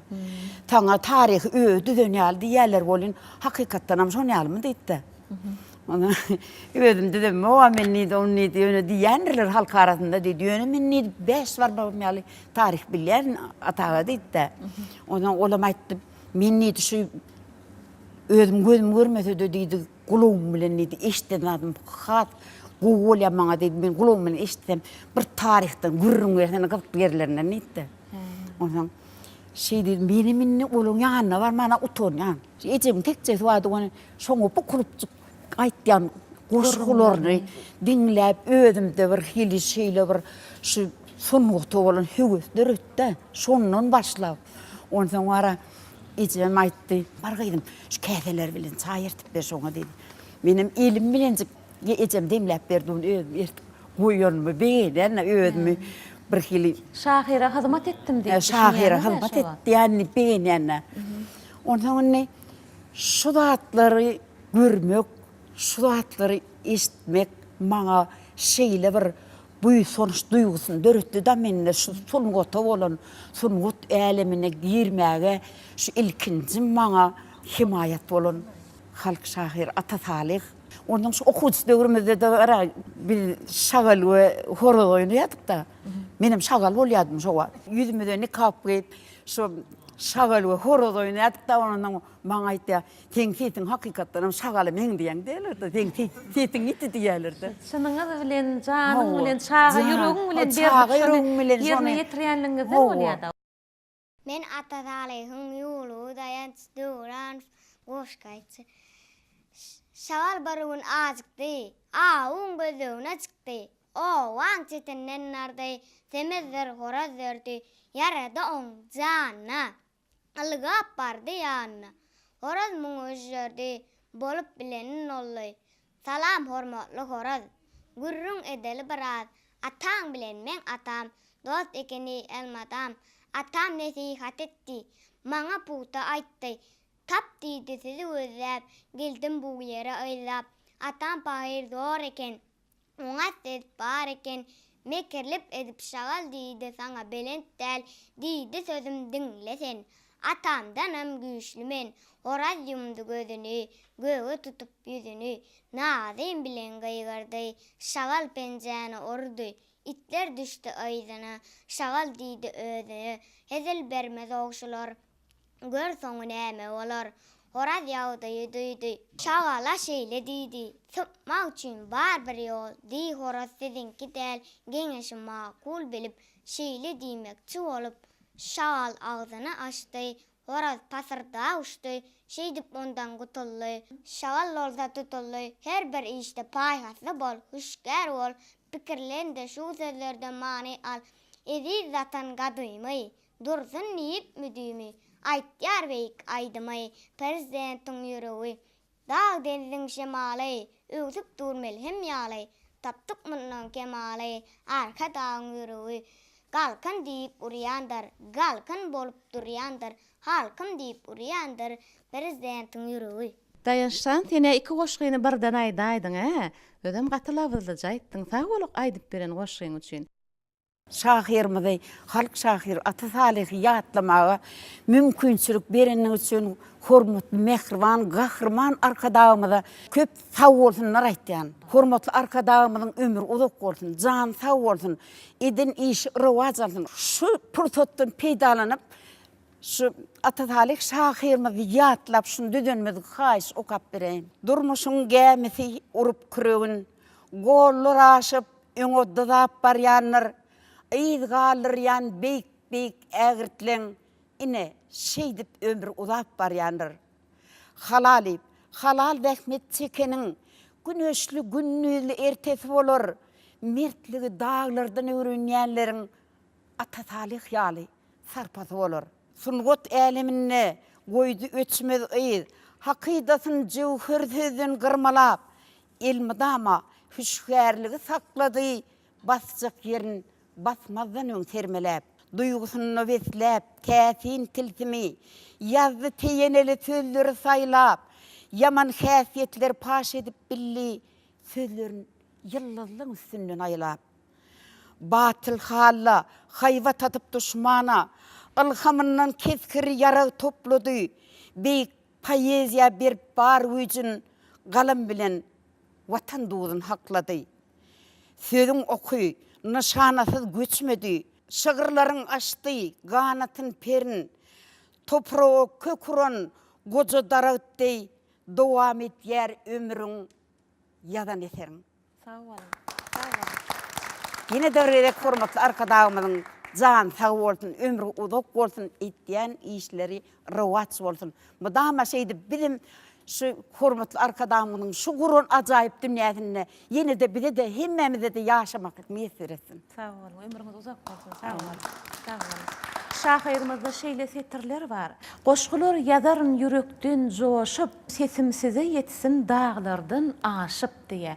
Şahir öz sesiniň dağlardan aşyp adamlara yetmegini bir wagt arzu edip giden bolsa, häzirki wagtda edid arkadagymyz özümiziň asyrlyň jümmüşine aralaşyp, asyrlyň aňyrsyndan ata salih ýaly şahirliň sesini gözläp tapyp, olar barada halkymyza inişler ýaly gepleşikleri taýýarlap ýetirmekligi mümkinçilik döretdi. Şoň üçin bizden şu gepleşige gatnaşyp oturanlar hemmemiz, şu gepleşigi taýýarlaýjylar, ruhy çyragymyň muşdaklary bolup, edid arkadagymyza gepleşigimiziň şu ýerine ýene de bir gezek tüýs ýürekden sag bolsun aýdýat. Boý hormatly prezidentimiziň jany sag bolsun, ömrü uzak bolsun, şeýle bizi erkin döredijiligi eýe edip, sesimizi erkin garaýşlaň, erkin pikirleň üstü bilen halkymyza ýetirmeklige döredýän mümkinçilik üçin.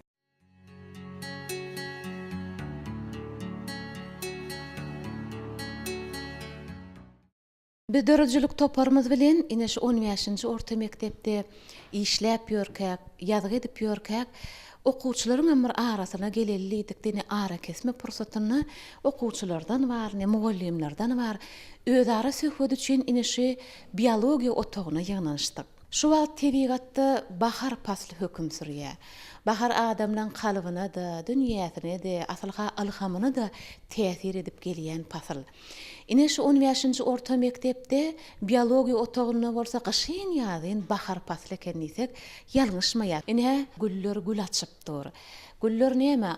Adama hem howasyna täsiri bolşy ýaly, insanyň duýgusyna da täsiri bar. Çagajyklaryň has hajyly okamaklygy üçin, bilmekligi, öwrenmekligi, okuyup mümkinçiligini giňeltmek üçin şu gözelligiň özem şeýle uly täsir edýänligi hemmemizde mälim. Şoň üçin biologiya mugallimem bar biziň aramyzda şu bar. Bir ne durly sınıflarda okuyan çağajyklar bilen özara maslahat edeliň diýdik-de ýygnanşaýdyk. Şu güller biziň ünüsimizi özüne çekýär. Ata Salyhyň setirlerine de miwe berýän tebigatyň mögsümi hakynda köp aýdylýar. Asylga şordepi owasyny şu daýhançylygyň haýsy ugry barada uly işler öň taryhda edilen bolsa şolar barada yekenmi eken Ata Salyh hem agdapdyr. Delki özüňiz hakynda. Birinji derejeli biologiya muallimi Mäter we Aýjamal. Elbetde biziň ýurdumyz asudalyk, asmanymyz arasy gülek men oturmak mümkin näme biologiya muallimi. Men 100 ýyl urak gül östirip ýetişdirdim okuwçylarym bilen bilet. Elbetde gülek ýetişdirmek men üçin gyzykly zat. Elbetde owamyzy, Türkmenistanyny, Bagostany öwürmekli. Elbetde men kiçijek otogum bolsa şoň üçin öz goşuny toşýanma begenýän. Gelen adam şu güllerden alham alyp gitýär, şoňa begenýän. Sapaň arasyna boş günnem üýlän bolsun, tapakdan soňam gelip şulaň arasyna işlänim gowy. Elbetde goý hemmemiziň üýümizde şular ýaly güller odan olup açılıp otursun, şol ihlas bilen ösürüp yetiştirmeklik üçin durmuşymyzda hyju ihlas berip duran hormatly arkadaşymyz bar. Elbetde hormatly arkadaşymyzyň etýän işlerini göreňde şol boş oturasyň gelmeýär, otogyň içinde de hormatly arkadaşymyzyň jany sag bolsun, işimi dama rowaj alsyn, watana wepaly bolgy ýyllar yetiştirmek. Elbette tebigatda söýgü döretmek esasy biziň borjumyz hesaplanýar. Hormatly arkadaşymyň jany sag bolup tutýan tutumlarmy dama rowaj alsyn, bizim arkadaşymyzyň saýasyna uzak ýyllyk işläliň halkymyza wepaly bolan ýyllar yetişdirer. Çünki ýaşlara watanyň geljegi, biziň arkadagly zamanamyzda biziň ýaşaýşymyzyň özüni gözel. Tebigatdan bize şu türkmen topragyny şeýle gözelligi, baýlygy içili bilipdir. Adamlaryň ýaşaýşyny edip arkadag öz giýje ünýüzke aladalary bilen gözel edip otyr. Onsoň näme? Şu töwerek taşymyzy gözellik bilen baýlaşdyrmak hem ýene biziň özümizde bagly. Şoň üçin öňüňize goýan maksatlaryňyz mydama ýolarsyn, köp sag bolyň. Bu çağajyklaryň arasyny edip adamlar bize ýem tanış boldyk. Biziň dörüjçiligini ýüzlenen şahyrmy Ata Salyhyň hem agtyklaryndan hem çoğuluklaryndan baş çağajyklaryň arasyny näder ýüzlenip görelini. Şu oturan iki jegimiz şahyrymyzyň nämeti bolýar diýdiňiz? Çoğuluklary bolýarlar. Men Gülşnaz Muhammed Nazar. Men 5-nji synpda okuýarym. Şahyrymyzdan sen goşga bilýänsiň hökman, he? Han haýsy goşgysyny bilýär? Ey meniň gymmatly Türkmenistan. Hemmäňe kän salam Ata Salyhdan. Bu döwürde sagatdyr janym. Halkyma kän salam Ata Salyhdan.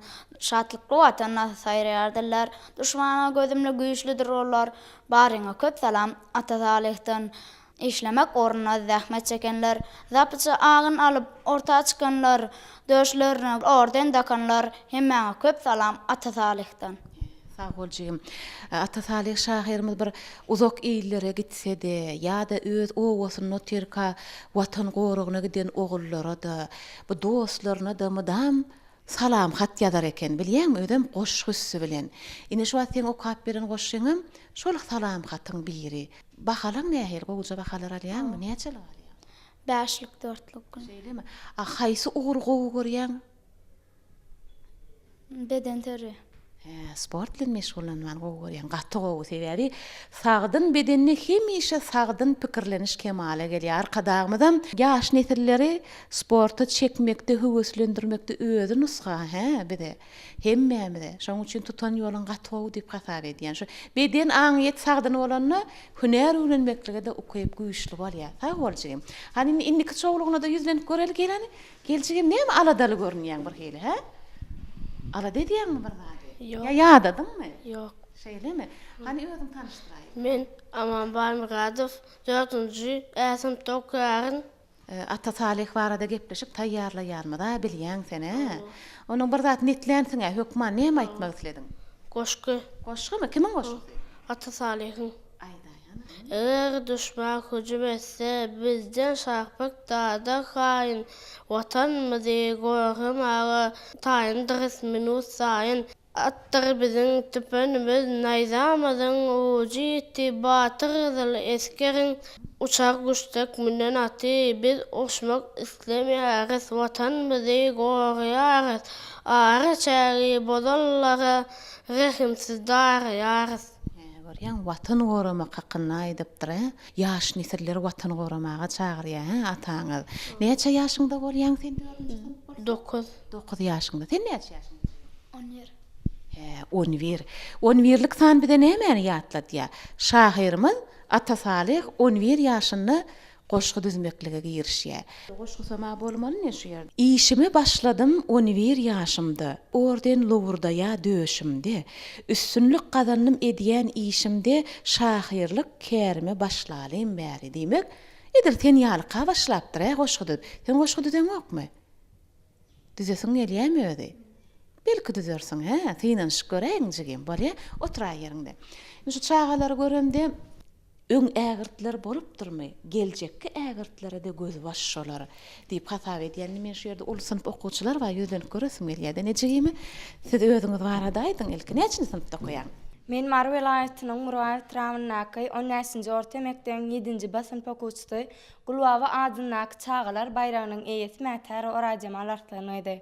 Özüm goşky düzýän Ata Salih owadaşmada bagyşlap Tirteňe gally şahyr atly goşky düzüm aýdyp beräýin. Şorda pel Ata Salih manyl söz seçip gitdi. Süse meşhur lakam alıp täzeligi açyp gitdi. Tokmakda da tokkullatdy. Harty dünýä ýaltalary, ýola salar towa getir, işte dil kelteleri. Arkadan paýkatyndan Tirteňe gally şahyr, daşa uzun durdy gylyç, eşek giljegeli şahyr. Bagtyarlyk döwrümizde watan üçin haly bolsam, armanym ýok bu durmuşda Ata Salih ýaly bolsam. Ne şunun ýaly mümkinçilikleri döredip beren Mehriban we Gahrman arkadamyda köp-köp sawalsyny aýtdyar. Her başlanýan täze ertir, il günme bagyt ýetir, ırtgalmaz bolan ýetir, arkadagy alkyş bolsun. Nur saçyp ak daňlar atan, her günme ballar gatan, jigerim hem janym atan, arkadagy alkyş bolsun. Sağol arkadagy alkyş bolsun jigim, dogry belleýäňiz. Ýa bir tetriňde aýtdyň, Durdugul şahyryň eşekleje şu oba gelenligini. Şu maglumat ilki nerede okapdyň? İlki maňa öz atam öwedil mäter bolan akany aýdyp beripdi. Şeýdibem goşgyňa goşgy. Hawa. Sağol jigim. Şordepe owasynyň edil orta arasynda, ne ýoluň arasynda görünüp duran ine şu bina bir has hem özüni çekdi. Palçykdan dikeldilen bu bina 18-nji asyryň aýaklary 19-njy asyryň başlaryna degişli bina eken inhäşi. Bu ýyllaryň adamlary nesillere galyran taryhy ýadygärligi bolup häzirki wagtda halkyň sarpa goýan ýerleriniň birine öwürlüpdir. Suhan nazar diýilip atlandyrylýan owada iň ilmli pir adam bolan eken. Şoň ýaşan jaý aýtmaklaryna görä. Bir wagtlar şu Şordepe owasynyň täze gurulan döwri, şu owada 2-2 ýaşaýyş emele gelen döwürleri owa bir göz gulak bolar ýaly bir ýaşuly adam gerek, ilmli, sowatly, bilimli adam gerek diýip owa adamlar özüne baş hökmünde bir adamyň gerekdigini maslahatlaşanlaryny başga bir owadan suhan nazar pir ine şu owa baş hökmünde göçürilip getirilýär. Ine şonu ol şu jaýda ýaşap başlaýar. Aýtmaklaryna görä bu bina dürli ýerlerde dürli maksatlar üçin ulanylypdyr. Owada çağalary bir wagtlar sowat bermeklik üçin, bilim bermeklik üçin owa çağalary şu bina gelip okar ekenler. Suhan nazar pirin öýde ilmli adam bolan soň hut oň özüm bilim beripdir. Ata Salih hem edil şu binaň yerleşen ýerinden bir çeni bilen aýtsak bir 100 metr aralykda Ata Salihyň garry ojaklary yerleşipdir, ýaşapdyrlar. Goňşy aralykda ýaşapdyrlar, şu suwhanadar pir bilen. Onsoň pikiri urup oturýan owa adamlaryň bize mälim edýärler, Atasaly ham gelip inişi balahanada gözü görmese-de çağaları owa adamlaryna goşulyp oturup şu ýerde pirin aýdan gurrunlaryny, mollaň maslahatlaryny dinläpdir, öwrenipdir şu ýerde. Indi size ýene bir zady mälim etmekçi. Suwhannazar pirin maşgalasynyň ady Söýlü gözel bolupdyr. Söýlü gözel eje aradan çykandan soň oň newereleri dünýä inen gyýyz prezidentlerine oň adyny beripdirler. Häzirki wagtda inhä şol Söýlü gözel eje ýaşap ýör. Söýlü gözel eje Atasalyhyň ýegeni bolýar. Biz häzir dörejilik toparymyz bilen gidip ýatlamalarını ýadyga edip size ýetirmekçi.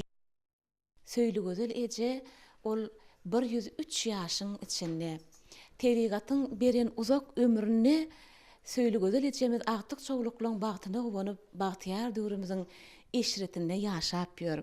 Söýlü gözel eje, siz bilişimize görä Atasalyhlar bilen goňşy oturupsyňyz. Araňyzda näçerak aralyk bardy goňşuçylyk gatnaşyklarda? Mamamlar we hawamy. Onu o zamandaydyma, gowşustadyma, gaýsama sopa onu atadaýym.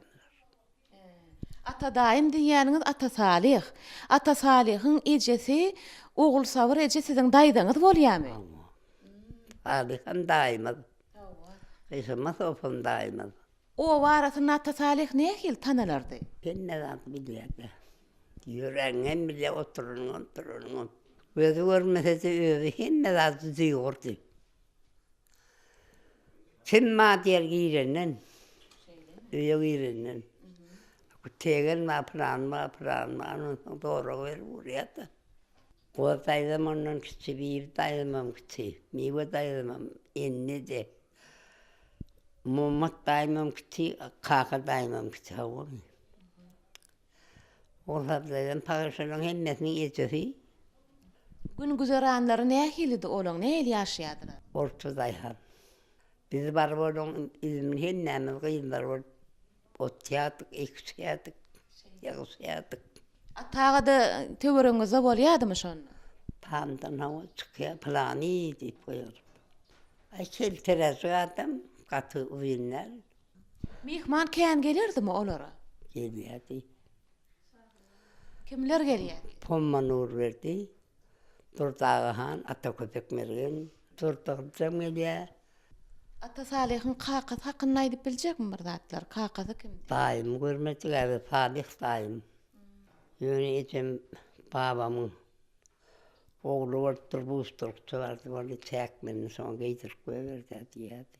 Ýapdyr eken napa. Num şoňatam da ýetedi. Men hor goňra basykdym, şondan gelýär we eşek bar. Gedersiň bar, toýluwaýym, gaýnynyň söýtdir, ýür nahar ýerlip. Öýe salman ekdiýetde bar. Şonu gatyrly. Ana mehman gelsen, tapanyň noýa gatyrly. O aborsko diýen ors şahyrdaňam gelýärdi. Siz gördüňizmi aborskoy? Gördük. Bir fırat çağa da bir gelse bilen bar ýatyrlar. Neçe ýaşlaryňyz boldy? Okuýdym doktuk. 5-6 ýaşdyrdy. Söýle gözel eje, edil öýüňiziň gapdalyna bir ýadygärlik ýaly taryhy bir jaý bar eken. Şo bina hakyny aýdyp berjekmisiňiz bir kagaz? Kime degişli bolupdyr şol? Aýtmaklaryna görä o warasyna bir balahana diýip atlandyrýan ekenler. Atama degişli. Men atama. Ataňyz kim bolýar? Suwannadar isa. Suwhannadar pirin ýaşan ýeri diýýärler, he? Ev hakyky taýsy. Tepesinde tom siyas erekeni. Kışına da saktı. Ondan birisine jüre watyr. Ol Rahim insanın bir oğlunun kol. Ol ýaşaýar ekeni. Ulawly. Şol ýerde oglun okudylyp duram diýýärler, çağalara bilim berilipdirdi. Belki ýok, ýene mehman tamam şeýle balahanaň işi bastyrmady. Ondan gelýän şeýlen hastasy olyň tamam şol nokty. Okudyk, bilemok otuň. Ata Salih hem barıp dinledi mi ka? Dinlenir. Kino zatta batol. Ata Salih'in ejesi var ha oğul sabar eje. Sizin daydanız. Oğlunun dörediyen goşgularına guwanýamady, bir gurrun edýämidin ha oğlum täze goşgu döredipdir dagy diýip bir aýdýan wagty bolýamady. Katı boğattı. Öyle baktım. Yakımlık ovayandı. Öyle bir hem zaten biliyette. Bu adam değil, şu adam umurumda değildir. Nasıl yapacaklar tapsa hem eksik faydası yiyedi. Oğul sabar ejen çağalar hakynda aýdyp berňäne oğul gyýlar hakynda. Kuvataydım. Baba umurdu. Ondan bibi, ondan miwi, ondan enni. Daimim Atasalih, Muhammed Salih, Kaka Salih. Bu umuriyatlar birbirinin birine değerliymen. Kovu yaşayadılar da, garip yaşasa da kovu yaşayadılar. Söylece, sizin näçe agtyk çoğulunuz var, perdentleriniz var, şolar barada daýda? Meňe iki kızımda bir oğlum var benim. Ona taktık 43 çoğuluk, 3 tane yuluk. Tuvalem ömürleri uzak bolsun. Daim Atasalih'i yatlan için, daim yatlanını sağ olsun. Arkadağımız sağ olsun. Onun otlar burunu ömrü uzak olsun.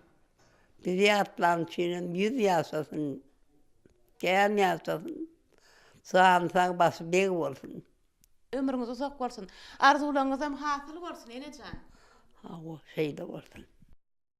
Şu töwerekde edil biziň duran yerimiz Murgap derýasynyň kenary. Ata Salih hem Murgabyň kenaryna ýaşapdyr. Şoň üçin hem oň döredijligini Murgaby wasp edýän setirler joda eken. Hemem edil kenarya bolansoň, suw yeterlik bolansoň bu ýerde ekarançylyk, bagwançylyk gülle besipdir. Özümçiligiň özü boluşly tejribe ýygnap bilipdir şor depe topragyna.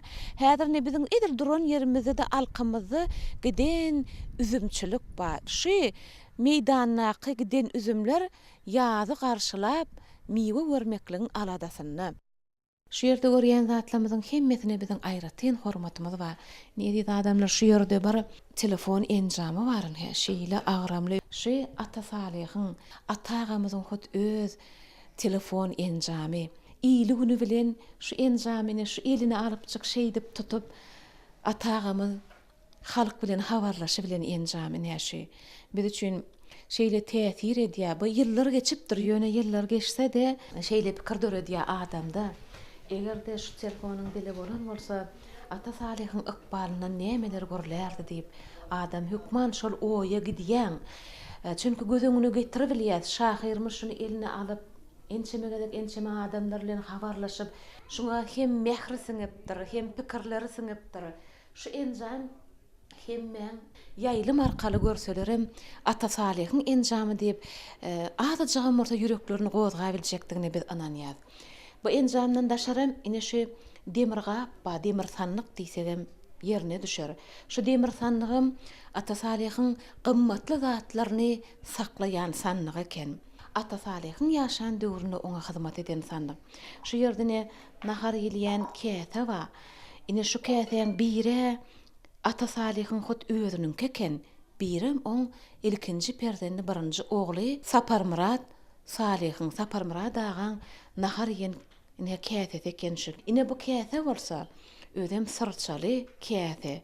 Şahyrymyzyň gaýmak ýen käsesi bolupdyr. Şahyr şunnamydama özü gaýmak yer eken. Ine şu görnýän dutar bar. Bu dutaram şahyrymyz bilen ýüzleşen. Belki şahyrymyzyň eline oynan dutardyr. Bu perdeleri ýok, ýöne ol özü düşünükli ýem näçe ýyllar sünnen geçiripdir. Ýöne Ata Salih'in goluna saklanan dutar näşe. Şu ýerde ýene bir sagat bar. Täsin sagat, şol ýyllara mahsus sagat. Ine bir şahyrymyzyň suraty agaçdan.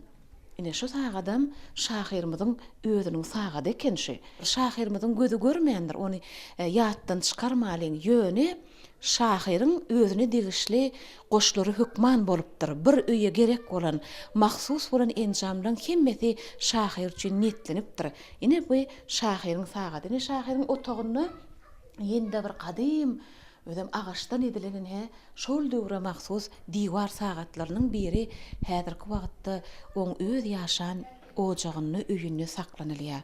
Bu da şahyrymyzdan galan ýadygerlik galan zatlaryň biri. Ine şoňa da seredim. Şu yan torwa hut şahyrymyzyň özüniň kekenne. Şunu bize gurrun berdiler. Şahyrymyz göýük çay köp içer eken. Ata Salih 48'lik göýük çaýy alıp gelir ekenni ine şunu doldurup goýýan eken şol 48'lik çaýdan. Şu gutorsa yine de gidip getirip yine doldurup yan torbany açyp görüp çaýynyň ölçegini bilip bilýän eken. Näme çerek galypdyr. Şonu ine çaý saklayan torbasy bolypdyr şe. Biz ruhy çyragymyň geçen gedekki sanyny Daşoğuz topragynda bolup şol ýerden käbir maglumatlary getiripdik. Mary topragynaky Ata Salih bilen Daşoğuz topragynyň şahyry Durduguljaň ikisiniň arasyny dogonluk gatnaşyklaryň bolanlygy hakynda size mälim edipdik. Hemem Ata Salihiň owasyny Mary topragyna gadym şor depede Ata Salih bilen Durduguljaň dostlugynyň dowamyny beýan etsin diýen maksat bilen şu ýerde Ata Salihiň ýaşan köçesini öz adyny dakyp, gapdalyny oňa birigip gidýän köçäde Durdugul şahyryň adyny dakyp, iki şahyryň dostlugy goý durmuşdy. Olaryň köçelere dakylan atlary bilen ýene-de şol dostluk sepleşip dowam etsin diýen maksat bilen dakanlyklar hakynda aýdypdyk. Ine biziň şu duran ýerimiz edil Durdugul köçe bilen Ata Salih köçesiniň sepleşýän ýeri çatragy. Edil şu çatrykda duran ýerimizde şu Ata Salih köçeň ilkinji jaýyna da ýene de şahyryň öz nesilleri ýaşaýan ekenler. Özüm şu töwerekler bir wagtlar şor depede Ata Salihiň nesilleriniň nebereleriniň ýaýrap ýaşan ýerleri hemem giden üzümçülük, üzüm baglary bolup dur eken. Mehriban adamlar inhä biz şahyrymyz Ata Salihiň nesilleriniň arasynda oğullarından, gyzlarından, agtaklary, çoğuluklary, ýuwuluklary, ine ýegenlerinden we garaz şahyrymyzy hormatlap nesillere bilen ine şu döwletli saçagyň başyna ýygnanyşdyk. Ine men gapdarymda oturan şahyrymyzyň 6 perzendiniň ikincisi Durdumrad ağa. Dedem ýatla otur, ýaşan arkadaşymyň şu ol açan üçin dedem oňa aradan ýerik gelip köp gelen mehmanlara tawarsyna edýän. Arkadaşymyň jany sag bolsun, ömrü uzak bolsun, görje bolsun. Kakyňyz aradan çykanda näçe ýaşyňyzdadyňyz? 14. Geldim ýoğluna 14 ýaşymdadyň men. 14 ýaşyňyzda bolsaňyz eýem näme agaran dol saýgaryp, kakyňyzyň pentleri gulaňyzda galandyr. Näme wasiýetler ederdi? Öpürlerine 10 garaydy. Bilem fiýler. Birer diýse ýok, kem ýok. Targadi, edepli olun, tertipli olun, halkasmaz edin, bir vat ne vat entep vermeyin, özde olun diýdi. Dedemin göz görmeyenim olsa, gitti. Gitti de, ha? Misal üçin näme ýatlap biljek? Aşy bir baryan olsan, nire baryan, gaýdysyňyz da. Gidip barýanyny duýýardy, bilýärdi. Şol duýýar da, oturan ýerine. Ona her gelecek diýen, gelenler diýär, ona gelmeden derek beleklen birini uğraca diyelim ben. Tap geldi. Alada çıleken. Alada çıl. Ödüm, elek belek gelmene gitse, benim akıllar dedim. Bol minler maşinler oluyor ki dedim beni. Ondan bir yerde bak buraya, sonra bir maşine avında, kimler bakayım dedim bana. Maşinin güttüğünü basayın nerede? Benim basyadım ol geliyerdi ırgap. Onsoň öýdeki goş okap berýärdimi ýa-ki bir çağalaryny okap berip durmazdymy goş? Yok, onu okap berýär. Göni elden belden yazgylar zatlar gelýärdi. Men bizim adam näherlerine äňet berýärdim. Şeýlemi? Dostlaryna näme hil garaýardy? Hey bir şol kakyňyzyň dostlar hakynda, dostluk hakynda aýdýan gurrunlar ýadyňyza düşýärmi? Ýok. O Durdugulç bilen gatty bolupdyr aralary. Gelermidi Durdugulç? Durdugulç 14 ýylynda ýollara gelip bereşekli. Daşoğuzdan gelipdir da. Dostlaryny uly sarpa goýan eken Ata Salih kakyňyz. Aborski gelip gidýärdi. Kakyňyzyň ulunyň zatlary bar eken öýüňizde gördük. Sagady bar eken, diýwar sagady, goşar sagady, ulan ýanja zatlary gök çaý saklaýanja sandyga ma bar eken kakaňyň. Awa. Zatlaryny nähili duýýady şol gözi görmeýän adam da. Göz görmese de demir yeşikden keyif vardı. Sanıca vardı. Demir sandygy bar Awa. eken. Hawa. Sol neme soň içinde ýöne koýardy.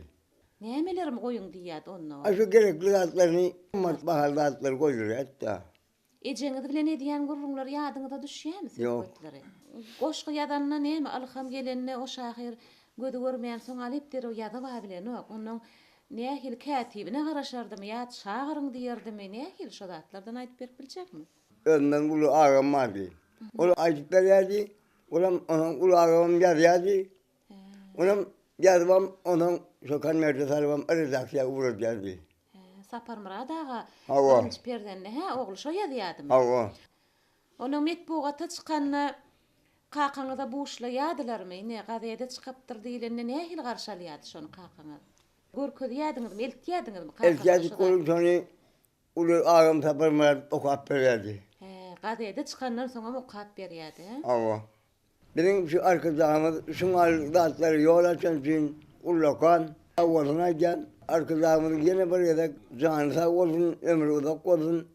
Sağ olun durdum. Sağ olun. Arzularınız hasıl bolsun. Ama size de sağ olun, sağ olun, ya saptırın. Ine durdum radagan aňarsyny biziň şahyrymyzyň ata Salyhyň ýegeni bolýa. Miwa atly aýallyganyň ogly Muhammed Murad Rejepow.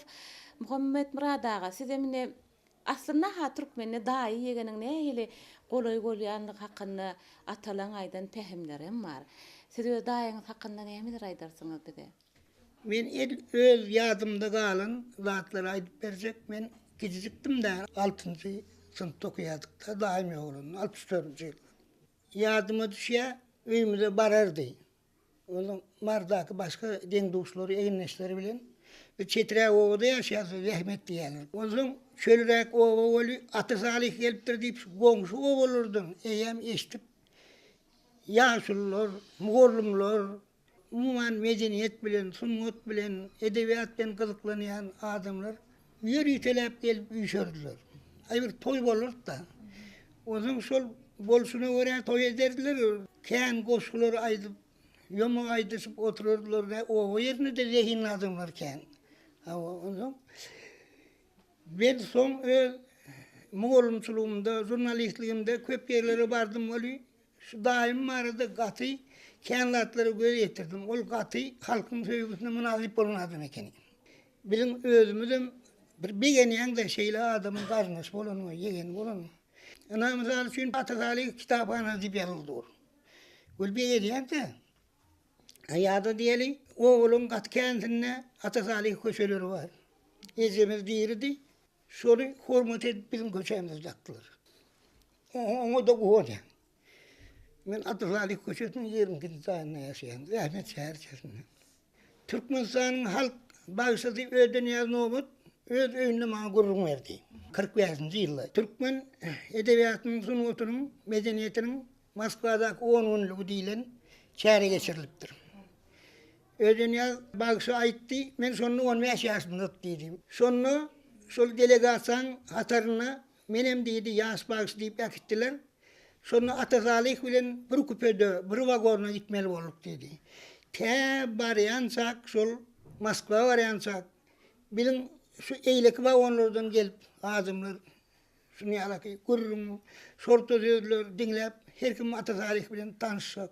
Her kim men niýe onun Moskwada olduk, ol taýýarlyk boldy, ýolly 15 gün bolduk diýe. Şu bir aýlap Ata Salih ýaly adamyň ýanyna bolanma diye şu aytam goňup ýörni. Ýogsa bu Ata Salihden derejeli pes adam del, Türkmenistanyň halk bagşysy. Onuň ýene bir täsin zat meni öz okuwçylarymda da gurrun berýän şu zatlary soraýarlar. Bir gök ödüm edarasynyň başlygy bar eken, men marda gazetde işleýändirim da.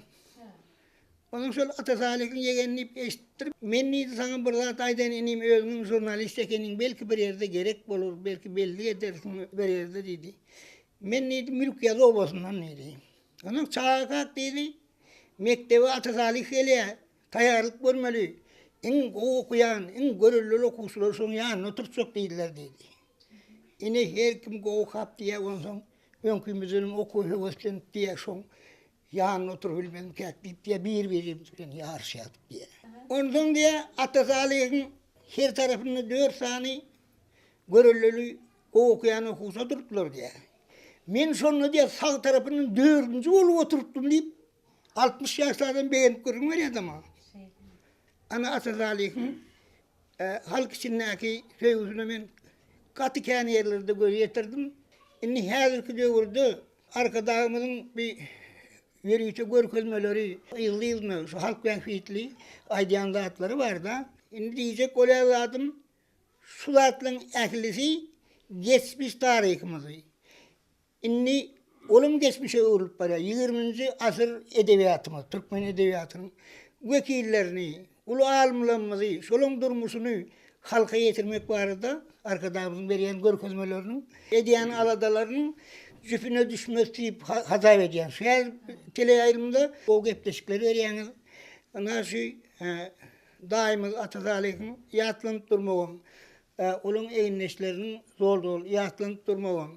Bir her ki neslerde olur könülmeye, olur öldüğünün oğlu olanı bilen, olan katı koyup giden nesihatları, pekim paykasları, vatan sözcülük mü, kahramançılık mı, dostu vefalılık mı, zahmet tıyırlık mı, suratlarının halka getirilmeyi, arkadağımının halk için ediyen aladalarına ullukan koltuğu oluyor diye düşünen arkadağımı suratları yatlamak, suratları için mümkünçülük duran için bir can sağlığının berk olup uzak aramızda ömür sürmeyini Türkmen halkının bağıtı için uzak yaşamanı arzu ediyor. Şahirimizin qoşgusuna, sözlerine döredilen aydımlar oň nesillerinin arasında şu günkü günlerde de juda ussatlyk bilen aýdylýar. Gelin ýadyr şu agda bir bolup saçaňlaşyny oterkap, ine Atasalykyň inisi Muhammed Salyhowyň ogly Goçmurat Salyhowyň ýerine ýetirmegini Atasalykyň sözlerini häzir bir aýdymam diňläliň.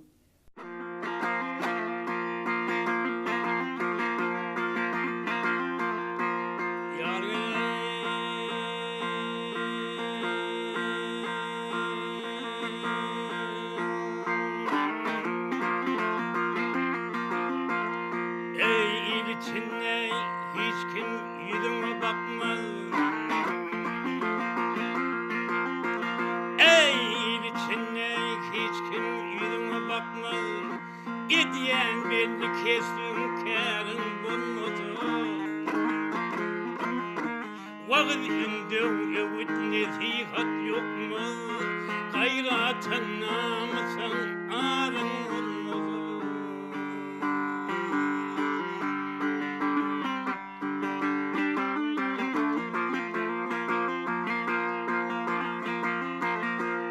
Öğrenmesem hiç verzadı bilmerdin.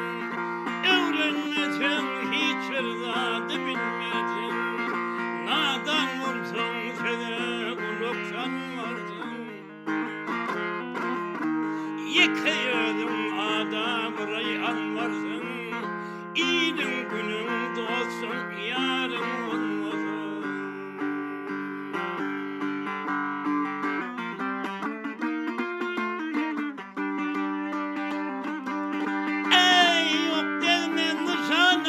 Çene batmasan, ey yok devlen sana çene batmasan, ağza sarsan doğru yolun gitmesen.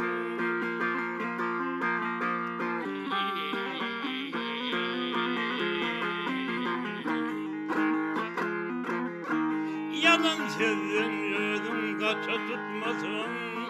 Ananmazlar ihtibarım olmadı.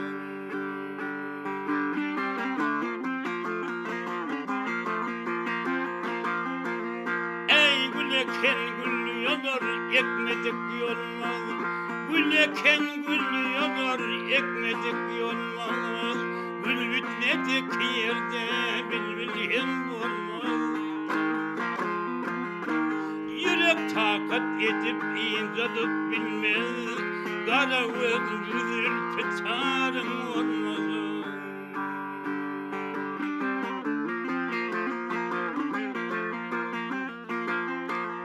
Ey diğer ata salih yaşadın menden, diğer ata salih yaşadın menden.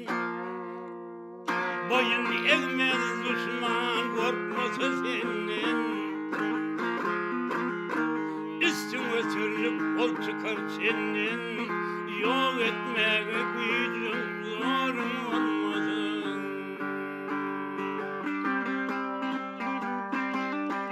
Ey yol etmeye gücüm zorum olmasın. Yol etmeye gücüm zorum olmasın. Gayratın namusum arım olmasın.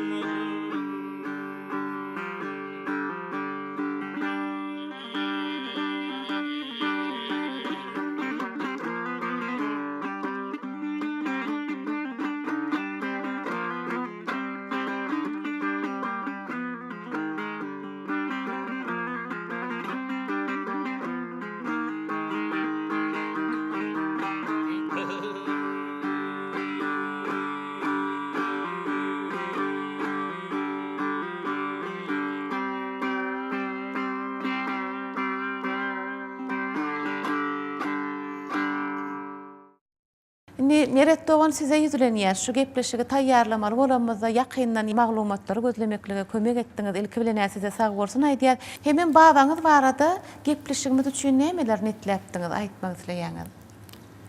Men babamy kiçirak çara görürüm ýadyma düşýär. O baranda men özüme çağa olamsoň görürüm ýadyma düşýär. Ýöne bir günlük gelse şol göwür noktalar owan adamlary. Owan ýaşlylar üýüşüp, ulak gece oturup goşgada aýtdyryp dinleýärdiler. Ertesi ýerden turup men gitsek diýse-de ýene de goňşy ýaşlylar çağırıp öýlerine gidip şoda da dinleýärdiler. Şodatlar ýadyma düşýär. Ýatlap halkymyza ýetirmek üçin mümkinçilikler edip beren hormatly gahrman arkadagymyza ullakan sag bolsunmy aýdan. Koy gahrman arkadagymyz İşi roğaz, zanta olsun, ömür uzak olsun. Sağ olun. Ine şu saçan başında oturan jigilemizin en körpejesi, ine men kucağımda otur, he jigim. Han adyň aýdany? Gunça. Gunça mı adyň? Gunça owadan, he, gunça bahar faslyny güllerde emele gelýän zat. Gunça, gunçaň nämedir hakynda ejeňden sorak gördüňmi? Soragyn ýene de bolmy? Gunça gülüň ýa-ni aşjak bolup başlan görnüşine gunça diýilýär, bolýarmy? Sen goşgy bilýärmi? Hani aýdyp berjekmi bize? Hawa. Aýdaýyn. Azaýyp eterli döreden ense men atadalygyň ýuru gunça terbiýelenýär men çagalar bagyna bagdyýar dörde azap zamanna. Wagtaňa döneýin, birje okşaýyn seni. Ajap zamanyň iň gowy gül gunçalarynyň biri, he, gunçajan. Özüm ata salyhyň he ýuwluk ekeni. Gunçajan, sen ululangda Aşgabatda okumaga barjakmy? Hawa. Okasyň gelýärmi? Hawa. Şu wagt neçe ýaşyňda diýdiň? 5. 5 ýaşynda. Ine nesip bolsa 6 ýaşaram bolup mektebe barmaly, he? Ululangda kim bolasyň gelýär?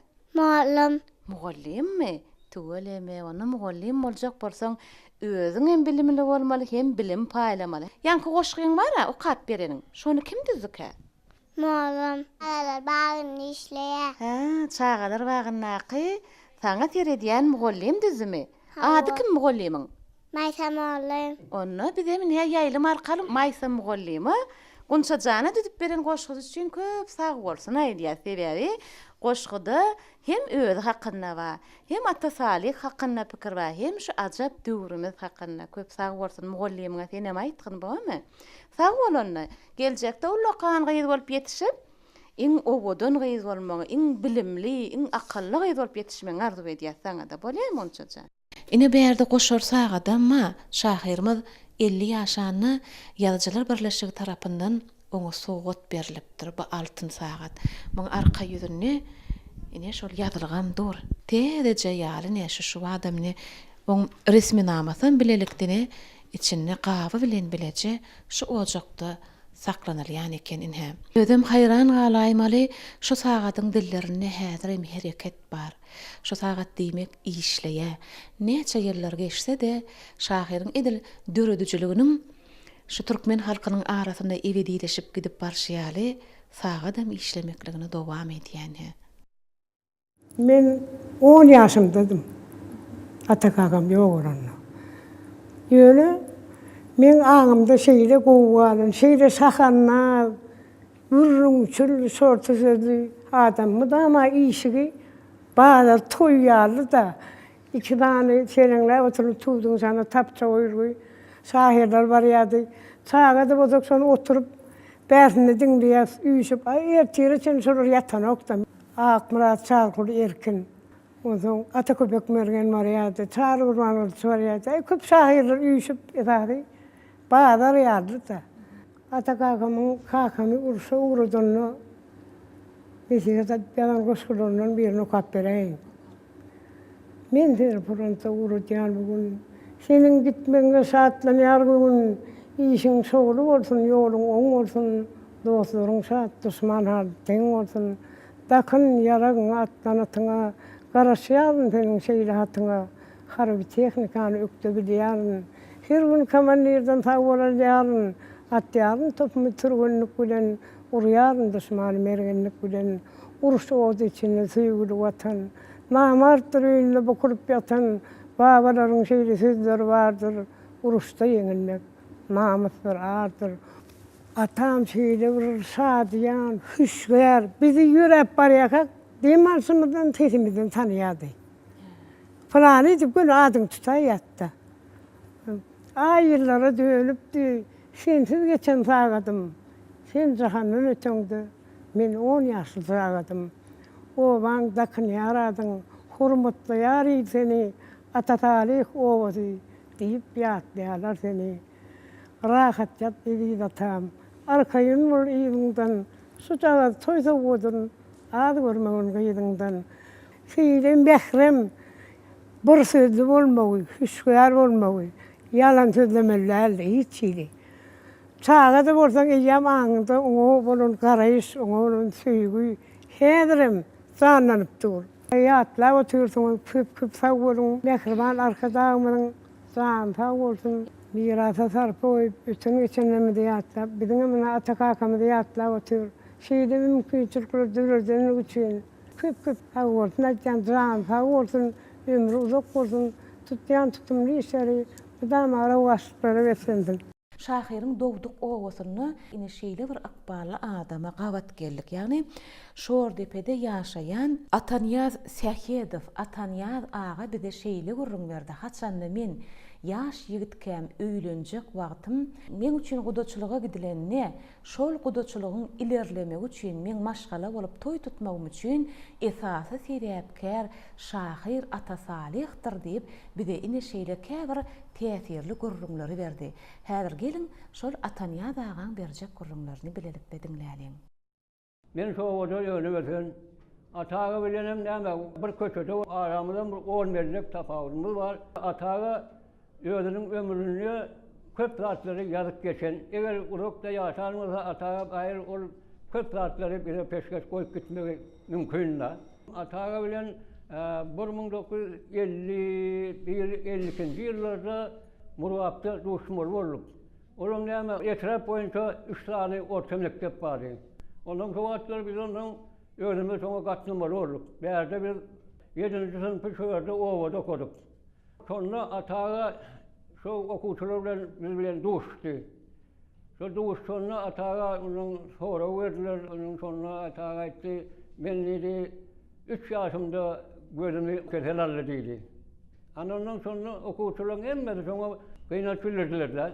Ataga owada bolýar, ol näme bir ýaş oglan, bir de näme oglan bolan soňa elden izne süperim yok da ýani zat ýerlerde gawat ýerde sonyaly bile görüşýärdik. Mene zatyň birinji napara ýankyra 10 ýyllykda mektepde gawatlaşdyk. Ondan soň onuň 53-nji ýyllarda Daýran Birleşigine başlyk saýlamakçy bolduk. Ana sonra menem şo ýygyna gatnaşdym, oglanym bola gatnaşdym. Atağa da soygunakta vardı, esasın atağa yankı yol başlığa giden yani uğrukturuyor da onun atağın yöne giden yağışlıkları var. Aytsam atağa 54. yılla April ayında da. Ben öğrenecek olumda ana sonuna Kudurtuluğa gidip dururlar. Ana onun Kudurtuluğa gidiyorlar, Dayhan Birleşiği varıyorlar, olum kalığının başlığı Murat Berdiük diyorlar.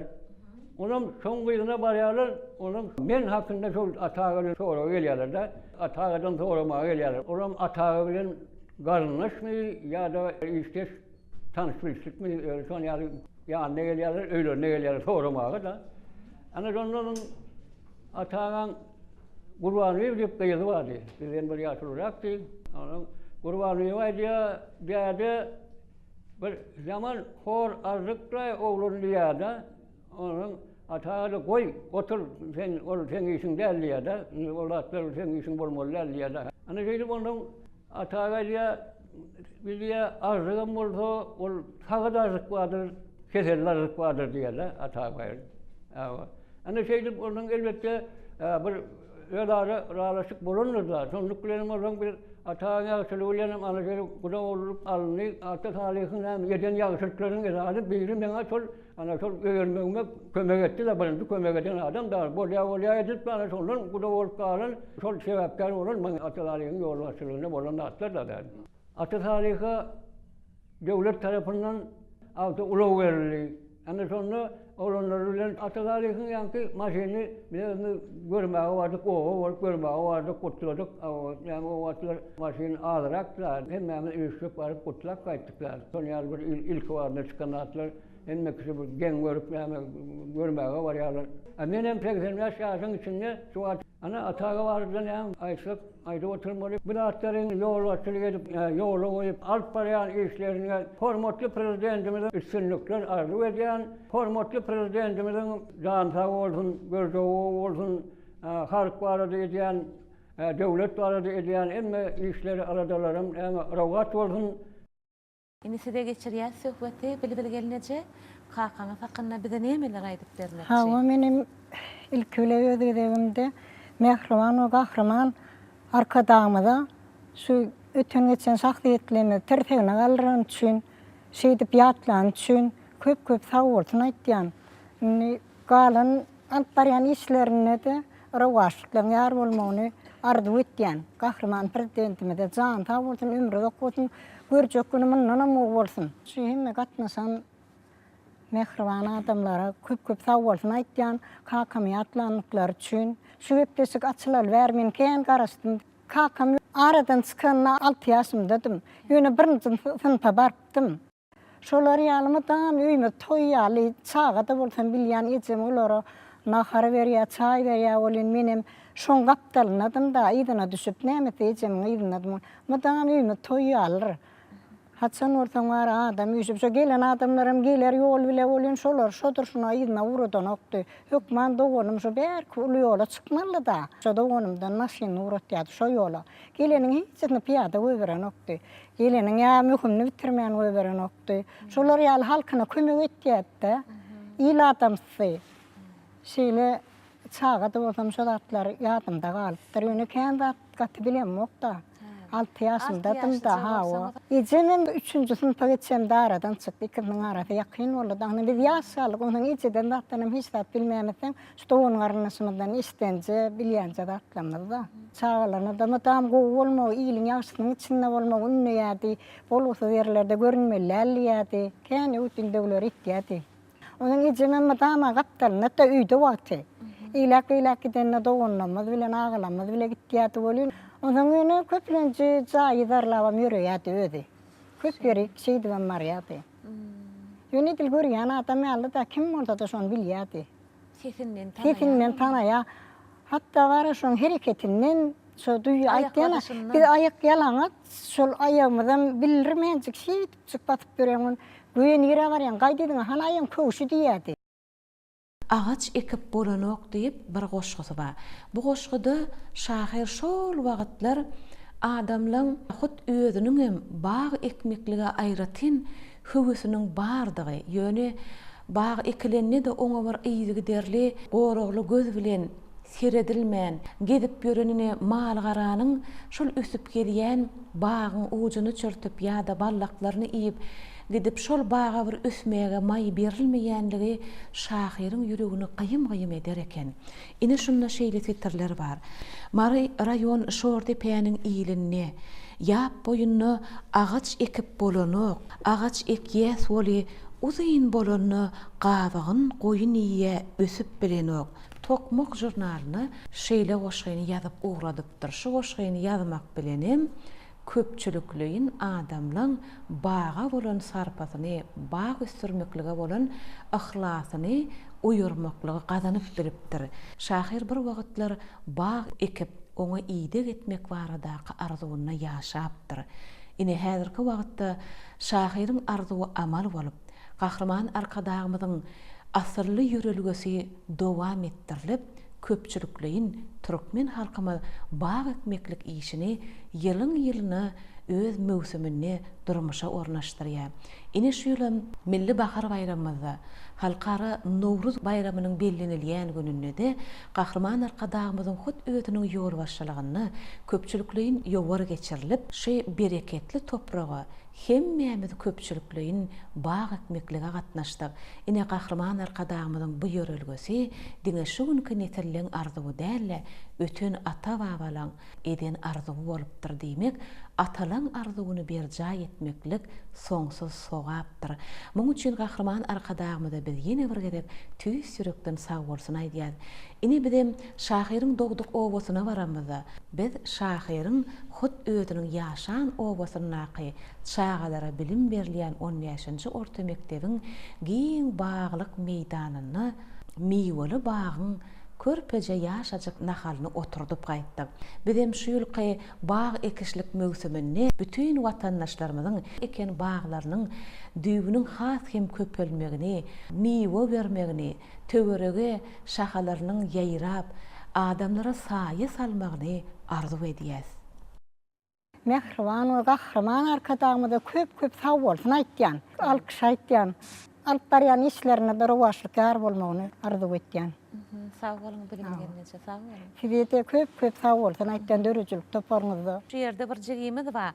Şahyrymyzyň çowlugy gelini saňa gezek berýär, jigim men ýanyma gel. Ilki adyň aýtmal. Aýdan adyňy?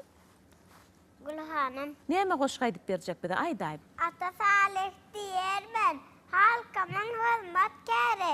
Ey sevgili, giň atan şöfle salýar ýalkamyň sasman polat galate güllawesler ülkämiz. Sag ol. Diňe 5'lik bahalar al okuwa baranda. Sen çağalar bagna gitmeýärmi häzir? Neçe ýaşyňda?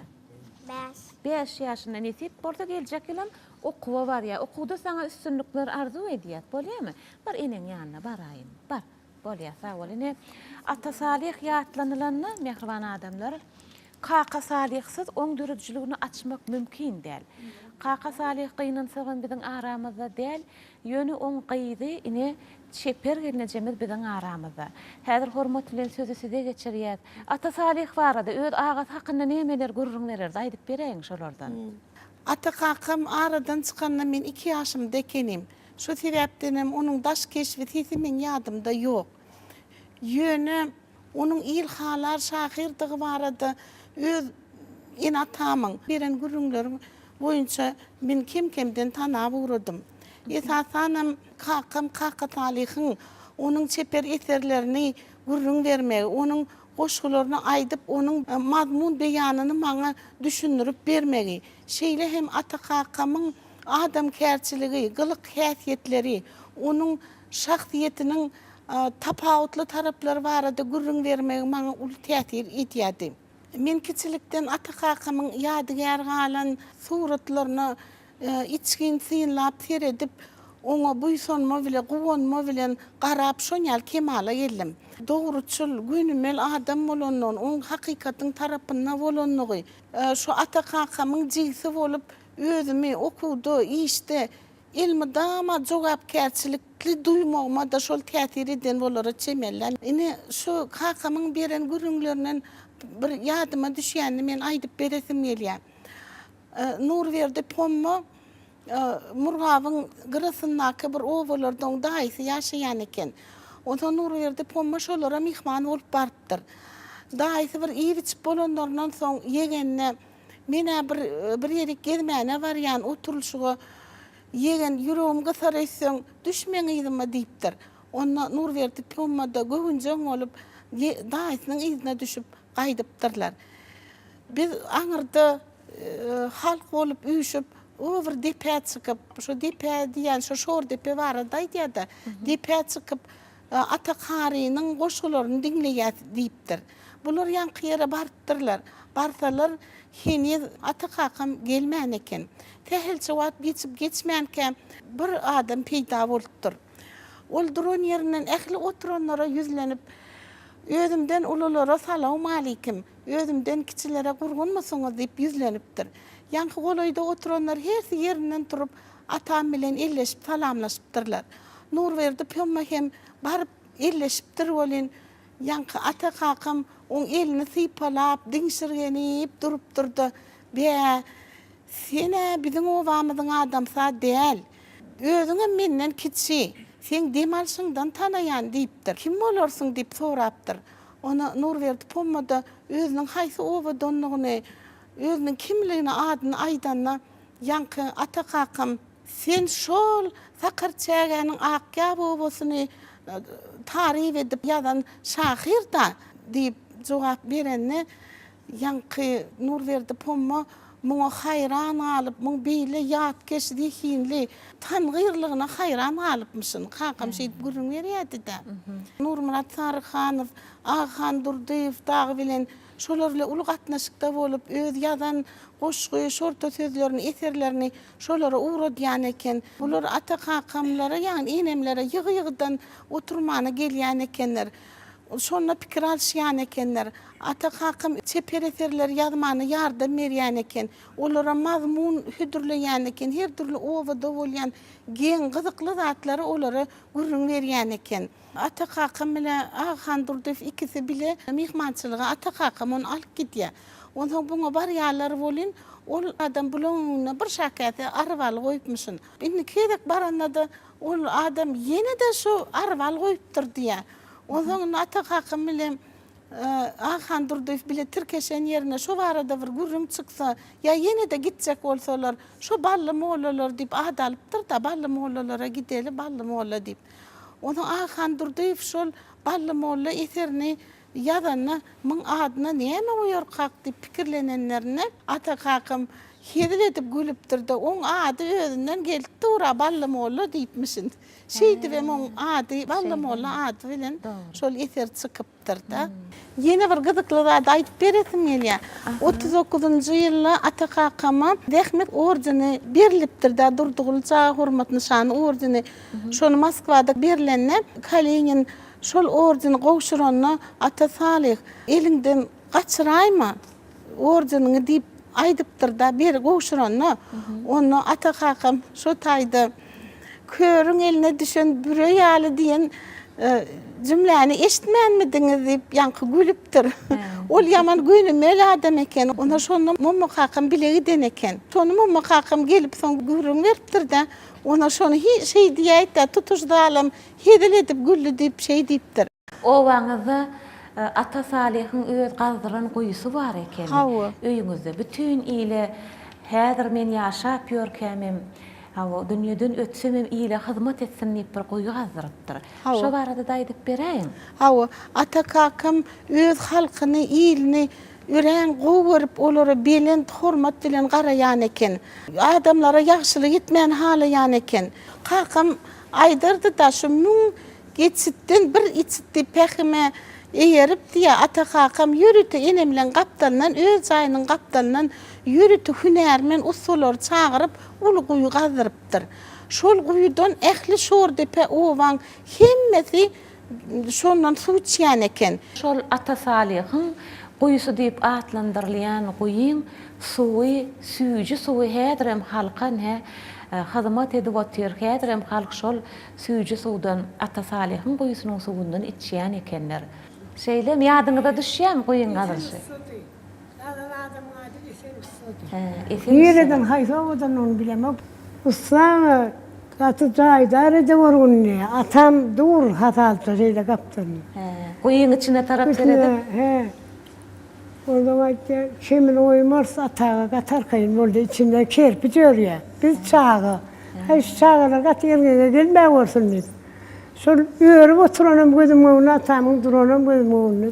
Hormatly, kahraman arkadağımızı alıp baryan il bekvitli işlerini bundan beylekim, ulu üstünlük, ruvaşlık arzu ediyarın. Atakakam bilen durduğulca dostluk arakatmasını saklanadım. İkide akvallas, den şahir. Ağam kakadalık durduğulca şol haktaki malumatları kaplap, soruları üyertti bu sonunu sol açıp oturuyor. Salih'in doğması köp salam sana. Durmuşundan bize bir hat yapsana. Sağlık etenini bildirip bana. Durmuşundan bize bir hat yapsana. O adamın Aşkabad'a geldin mi? Oğul bir hat yazdım, onu aldın mı? Keserinden inlep yakşı oldun mu? Beldisini aydıp bir hat yapsana. Deyip Atakakama yalan koşuyordu. Doğunlar sakatmasına adam. Sağ olun gelince benim durduğu şahirin nesillerinden şular yağlı gepleşikte atam yatlayanın için, olan dostluk katnaşıklarına intam ulu hormat koyanın için, şular yağlı yatlamana mümkünçülükler ödüp beren kahraman arkadağımızı talip bir ondan benim sağ olsun matcarım. Sağ olcayım. Geçen edegin he, durduğulut şahir hakkında gepleşik edemezden nesillerinin arasında gelip de Magtumuladın Türkmen Devlet Üniversitesi'nde okuyacağımız durduğulut şahirin nesillerinden. İnhade Ata Salih'in nesillerinden. Bir vaxt iki sani beyik şahir, Ustad şahirin şol doğunlukluk atnaşığının dovamı bugünkü günne arkadağımızın sayesinde iki şahirin nesillerine qavat durup yüzleşip biri hoş sözler aydiyalar bol bizim şeyli begeniya. Şeyli fırsatları yüze çıkmağına bir de edid arkadağımız giyin yollar açıp berdi. Şoň üçin arkadağımızda köp sağ bolsun aydiýar. Men Magtumuladyn Türkmen Devlet Üniversitesi'nin jurnalist günlerinin 5-nji ýyl talibi Şamrat Muhammed Turarow. Ine şuň halk şahiri Ata Salih'i ýatlap, onuň nebireleri bilen duguşyk geçirilip otýar. Ata Salihyň süýsel lakam näýlize çykypdyr. Şoňa baglanşykly maglumatlar bar bolsa ýetir aýtaňyz. Bizim halk şahirimiz Ata Salih şu anki öz ýaşan döwründe şol durmuş nowsanlyklaryny gönüden-göni dogry, nä dogry demekli başaryp wagtçy şair hökümine çykyş edipdir. Süýse diýmek Arassalam. Arassalam diýmek şol. Ýani durmuşdaky nowsanlyklary tapşak bolýan näme adamlar süýselep gowlu örtnüpdir. Ata Salih diýer süýsedir adım, sensiň meni yetiştiren ussadım diýe. Şey diýem kime yüzlenipdir? Tokmagyň işgärler toparyna yüzlenipdir. Oň öý arhiwinde şahirine şu suratlar çykdy. Şu ýerde belenilýär. Bu tokmagyň öz yetiştirip goýberen garadan gaýtmaz batyr şahir Ata Salihdir diýip aşak ýandan ýazyrypdyrdy. Şeý tokmagyň sahypasynda bir wagtlar berilen ekeni. Türkmenistanyň halk artisti Badyr Amanow bilen halk şahirimiz Ata Salihyň 50 ýaşy dorypdyr.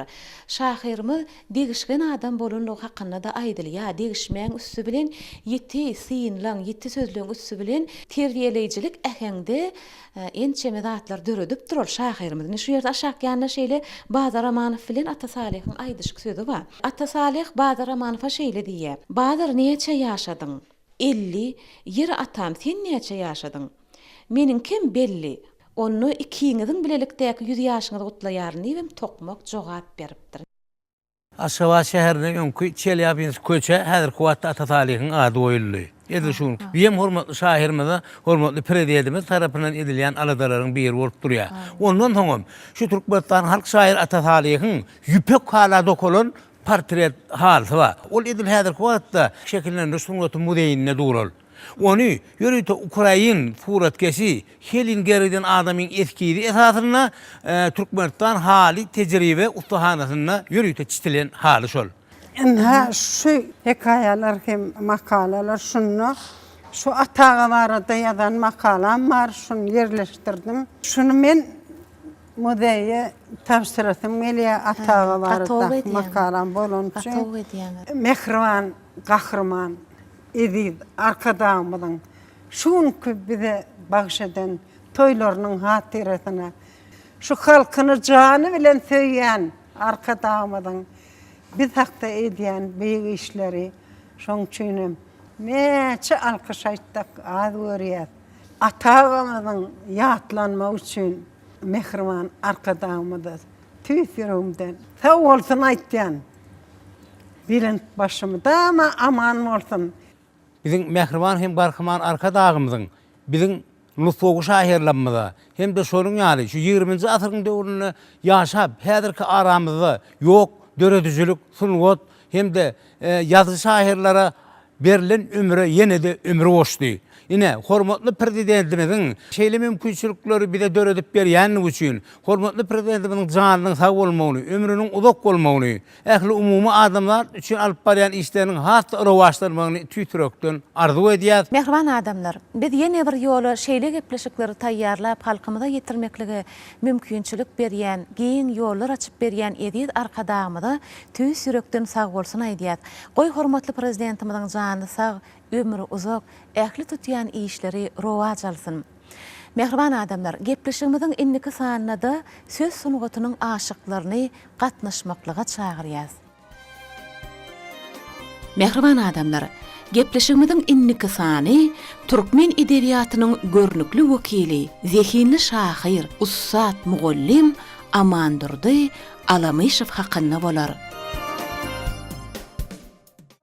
Ruhy çyragym sede kalyp temizligini, paýhas baýlygyny hem pikir durlugyny arzulap, siziň bilen hoşlaşýar. Ýene-de ýaýlymdy ruhy çyragymyň indiki sanyna duşuşýan çak hoşsag bolun mehriban adamlar.